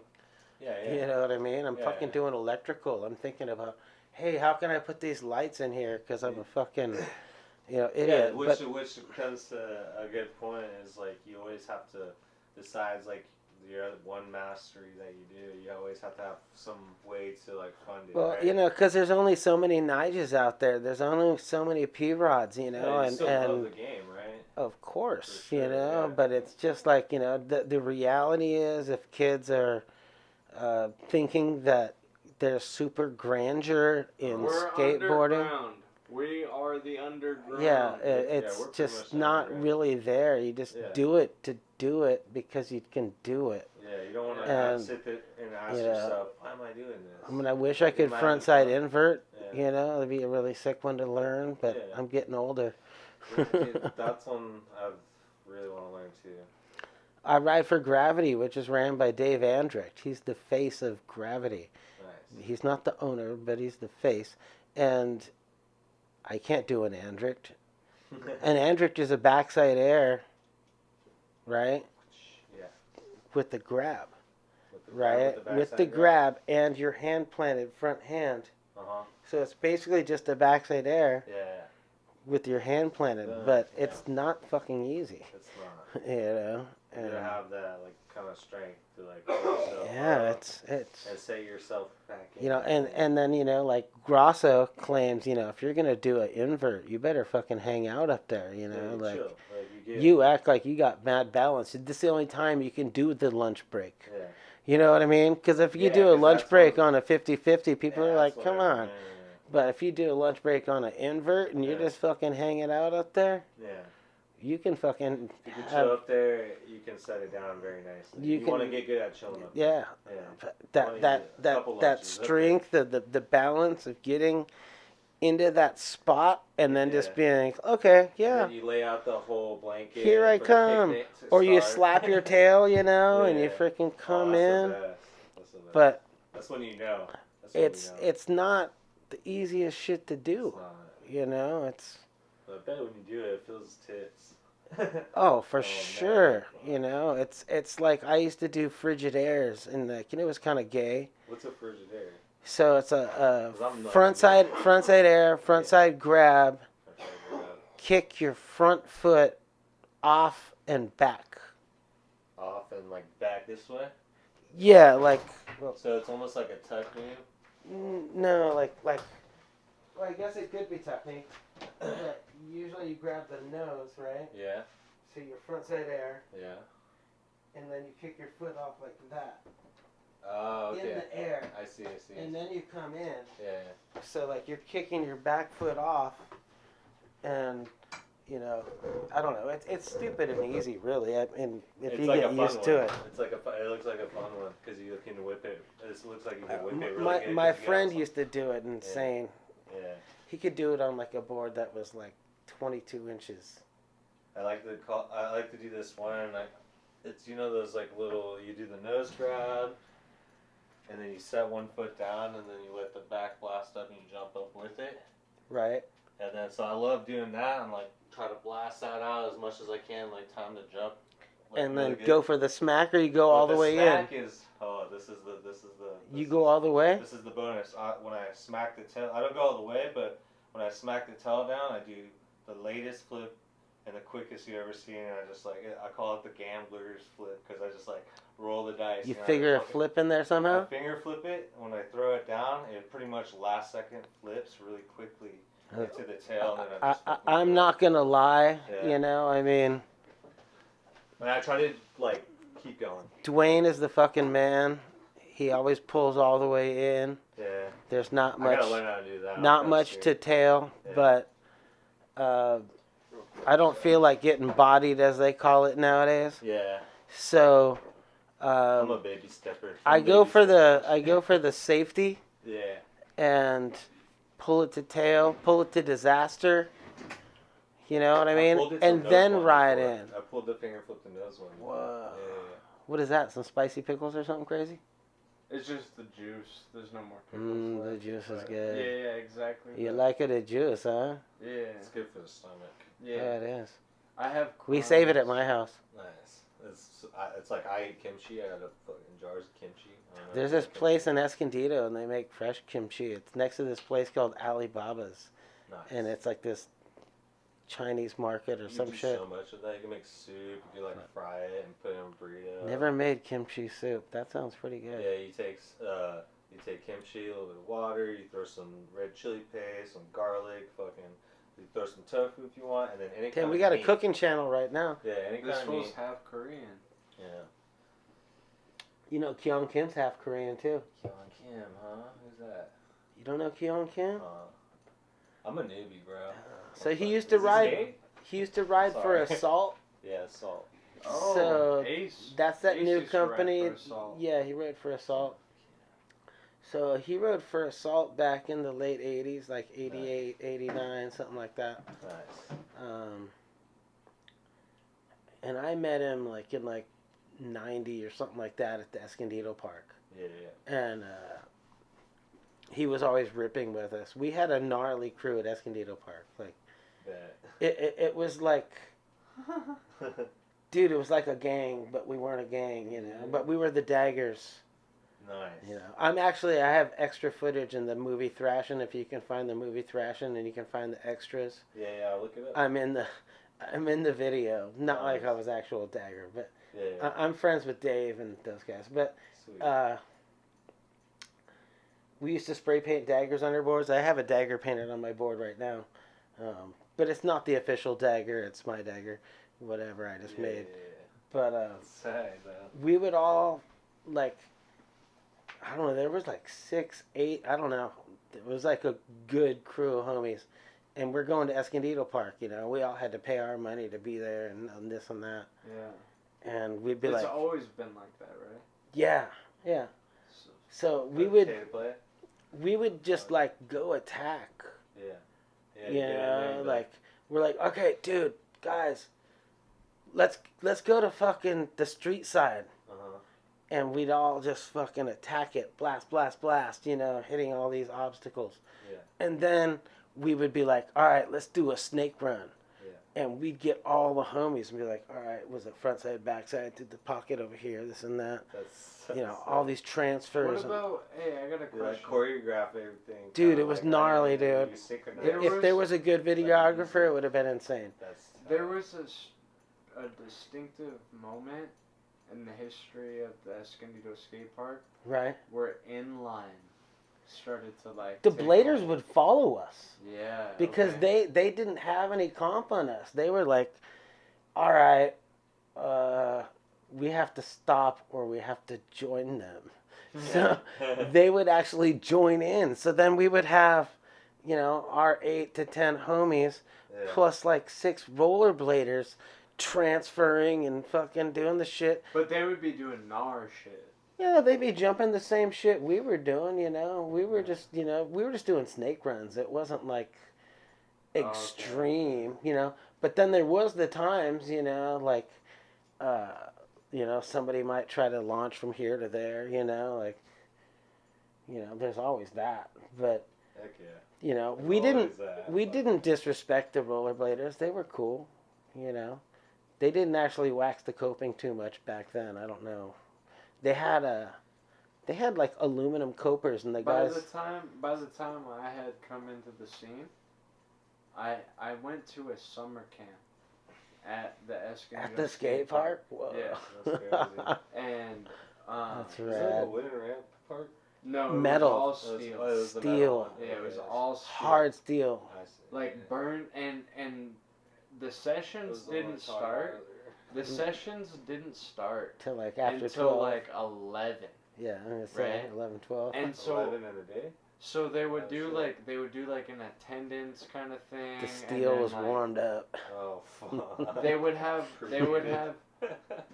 a warm up session where they kind of tried to teach you everything, right? So if you join the Tic camp, tac push. if you join the camp, Yeah. you would try to skateboard, you would try to bike, you would try to scooter, and you would try to rollerblade. Oh damn. Yeah, so it was all of them. That's kind of Oh, cool and they though. would- Yeah. Every I mean, day. As much as I don't condone riding scooters or rollerblades, but you guys were out there rip it. Yeah. Yeah. Just being able to, like. My whole reason why Those I was, roller skate girls are out there now doing backflips. yeah. my, you my know. whole reason why I was Airplanes there and was because I had discovered Tony Hawk's Pro Skater on Nintendo 64, Way back. Yeah. and that's why I was there to skate. That's You when I know. got religious on the very first Tony Hawk. My dad So- got it for me for Christmas. It was like Couldn't a- stop playing. Nope. It was like a Learned nine- No, everything. I gave Tony Hawk a lot of money. A lot. I learned won't everything. lie. I had learned them it. all. I learned everything. Underground, all that Uh-huh, shit. Yeah. I learned everything. I like that We- one where you could get yeah, off the board and you could 100%. fucking climb on the fucking power lines or over the rooftops and shit Oh, But- like that. So Yeah, check you this do out. all the So cool stuff. the first day was skateboarding. The second day was rollerblading. They would try to teach you like the basics of each one, right? That was because the guy Mark who ran the skate shop yeah, was a rollerblader. yeah, exactly. That's what I was gonna say. Mark was super 'Cause- cool though. Because when I was doing the camp thing, He was super the cool. main thing, because all right, I don't so know you what did- happened to him though. You did That's crazy. skateboarding, Yeah. Disappeared. you did inline, Yeah. and then you did BMX, and then you did scooter, right? And Yeah. if you didn't have one of the things, then They the had a shop, loaner. The shop would loan. Right, yeah, you, yeah. right? I can't remember what was it? Rock and roll. And so Rock it and roll was- skate shop. It was a 9-day camp, 8 or 9-day camp. Yeah. But the first 4 days, they tried to teach you the basics of each one, Uh-huh. right? And then the rest of the time was like a freestyle, free for all. Yeah. Like you go there with whatever you wanted to Wanted go, to do, but then- and you try to do what you're gonna do. Yeah, so they had a cool like little system. where it's Yeah. like, just in case you wanted to do this. And I that, remember, I'm not even kidding. I remember going there with my skateboard, the first freestyle. It looks like it's more geared towards parents, like you know. Yeah, it was to get the kids so Yeah. that they had a summer thing to do while you were at work. That's Yeah, what it yeah. was. So, I remember the first day going with my board and Yeah. showing up, and there was 3 kids. Your board was hammered. My board was hammered. It was my dad's hand-me-down. Oh Right. man. And so I had my dad's hand-me-down, and it said SK8 on the nose, Yeah. and my name's Skyler, and I was 8 years old. So I'd be Sky like- 8, bro. So I would be like, it's for SK is Skyler, and then 8 is how old I am, and the fucking kids who were there with to skateboard were like making fun of me, like, oh you fucking dork. Like, you Really? don't even- yeah. Oh my god. So much so, and there was only a couple skaters at the Oh. camp, Yeah. and then most of the kids that were there, We're scooter guys and no inline, inline. Yeah. rollerblades. No, I never had So I anything like made- that. I made my grandma buy me some Rollerblades? fucking cheap ass $25 Big 5 sporting Blades? Blades. I'm And I probably- went trying to be all cool Yeah. and shit, and it was like no one wanted to fuck with me. Everyone was like, "You're fucking whack." Aw, dude. I'll never forget, like the camp experience at the Escondido skate park No, was man, that's- terrible. But the guy who ran the skate shop was always cool. Ron and was nice cool. to me. Ron Yeah, he was was super always cool. nice to me. Always. Yeah, no, for Yeah. sure. And he would, like, all the kids would, like, bully me. Ron, where are So you? I would leave the park and go to the shop, and he would show me, he would be like, oh, check out this video. Check out this video. Yeah, So keep I you would occupied. be skating, I would be skating in the like everyone would be skating, and I would be in the shop watching inline videos. Yeah. I'm not gonna lie. You know, inline guys got mad props for doing crazy ass shit. You know, I mean, to do some of the shit that they've done is pretty incredible. But it still doesn't top skateboarding. No, You 100%. know, it's and The the first time- skateboarding nowadays is just so insane. It's like, it's how do you step up to the next level? What makes you the next better than Do day you one? remember? Do you remember when Ali Bilala did the ollie on the 25? Yeah, and, like, dude. And you some remember that? that dude went back and pulled it. That was Jaws. Yeah. Was it I've Jaws? met Jaws before. Through Anthony. met Jaws through once. Shabelsky. I Yeah. met him. I met Jaws once. I met Dakota Servold. I met Trevor Colden. I met Jamie Thomas. I met all those people through fucking Shabelsky. Shout out Anthony Shabelsky. But when I was at that camp Right. was like right at that time when Ali Bilala had tried the 25. So like you were watching videos and you're thinking about At the beginning. how you can mash down. Cause those kids who ended up And that was when the bullying park me- was metal. Yeah, the kids who ended up bullying me were showing me like Ali Bilala and like this crazy shit like that I had no idea. I'm about. surprised we didn't somehow bump into each other because I seriously skated there Monday, Tuesday, Wednesday was bike I only went for the 9 days. But then you were a Grom too. So I was a Grom. I only went for the 9 days at Yeah. the park session, the camp session, and it was like a private closed session. We And I was seriously bullied ran so the park. bad. I was bullied so bad, bro. I was bullied so bad. I never went back. It's pretty Straight gay. up. Yeah, It's pretty gay. Straight up. But that's kids, dude. we That's ran. how it goes. That's we, why it's part of Let's get why back, I became a bully after that, low key. I was like an asshole for a long time That's the after way that. she goes, boys.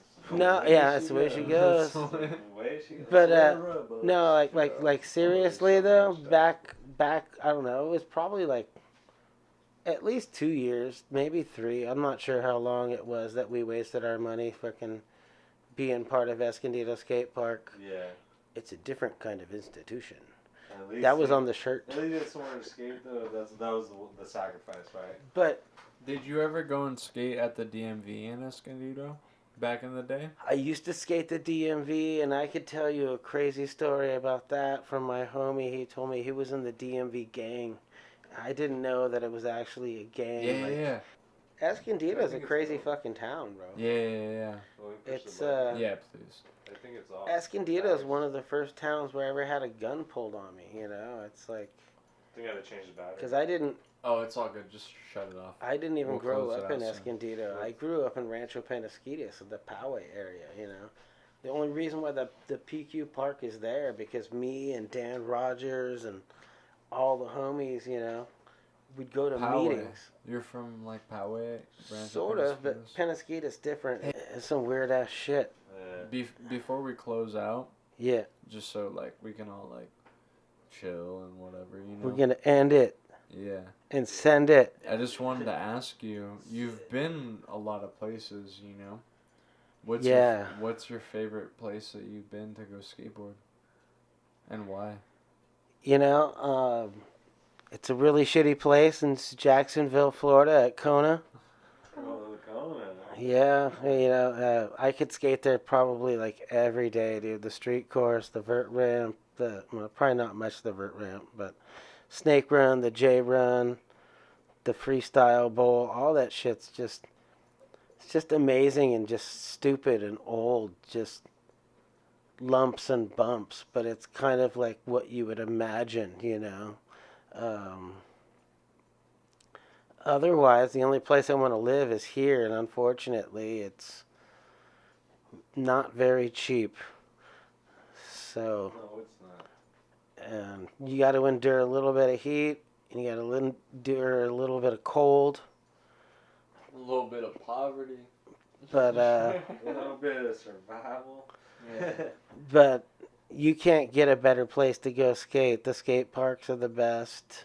I don't know. I mean, maybe you can find some cool DIY spots that your friends want to make, but DIY is fucking 2021, It's not this fucking bullshit. Your friend fucking had a bag of concrete and thought he made a transition to a fucking wall. You know what I'm saying? I feel like It's like that spot under the bridge over there by the fucking Home Depot. Yeah. Those shitty fucking quarter pipes. Yeah. You could go there and put another 2-3 inches on it somehow and like make some forms and fix it. Yeah, it's really hard to skate that. That spot's fucking I feel bullshit. like there should be more skate ranches. That should be the next move. That should be the future. More people, even if it's just a little 1 acre fucking skate ranch, just fucking do it. Just stop bullshitting. Don't sign this 30-year mortgage bullshit, because it's gonna, like, you're gonna have neighbors. You have no control over any of the bullshit happening around you. Just Better off just trying to buy your own land. buy your own little fucking shit and. That's one of build my your friends. own little Zach's got shit. his spot. And You you know. never gotta worry about the That was fucking up in police Fallbrook, right? again. Mhm. Nothing. On that event. Yeah. No, Rainbow. Oh, Rainbow. It's a concrete bowl with a hip Oh, it's a different and spot. got brick coping. We could go there. Yeah, we can go there anytime. My buddy Zach Smith is the best plumber. Call Zach Smith's Plumbing. Tomorrow. I don't work tomorrow or anything. Shout out Zach Smith Meet plumbing. up tomorrow if you're skating. But, 100%. Super cool, bro. Right now. I'm down to skate tomorrow. You Yeah, I'm going to Final Form. Yeah. What is tomorrow? Is it Friday? Tomorrow's Friday? Tomorrow's Thursday. Thursday. Yeah, I had a staycation. No, man. My boss took the freaking 10 days off, and I was Cruise like, up. Let's skate. Let's skate Whatever. some of the parks up here. Whatever's clever. Maybe we gotta make it's so bigger. hot, though. It's supposed to be heating that up big bigger. again, dude. Nick Vickers, chill. I could look at the weather, but it's been pretty cool over there. Hopefully, It's been it's chill. been getting warmer. But Nick Vickers in Hopefully. this little canyon where Now. even the little slightest breeze is always kind of that'd be cruising cool. through. It's all good. It's I just win the sick. game. Win the game. Hit me up. I gotta get home before it's too late. But Yeah, no worries. it's not that. Alright, time travelers, check out these clips from all of the homies that have sent in clips. Boom bow. Look up Jesse Parker 38 on YouTube.com. Shout out Jesse Parker. Thank Look you, at man. my I shitty appreciate you. videos. I appreciate you for coming by, dude. Sick. It was a fun time. Thank you We'll have some more fun. for coming by. Thanks for having me. 100%. Nice to meet you, Jesse. Get closer on the Again. film. Go over there. Oh yeah. Tell them who you are. What's your Insta? My name is James Anderson, and my Insta is nin_jaw. I'm throwing it up. It's both of your Instas are up right here. Follow yeah. them. Follow CULTureLand Podcast. Send us your clips so that you can be featured in the video that you're about to see, but in the future, because you're a time traveler later. Time travels.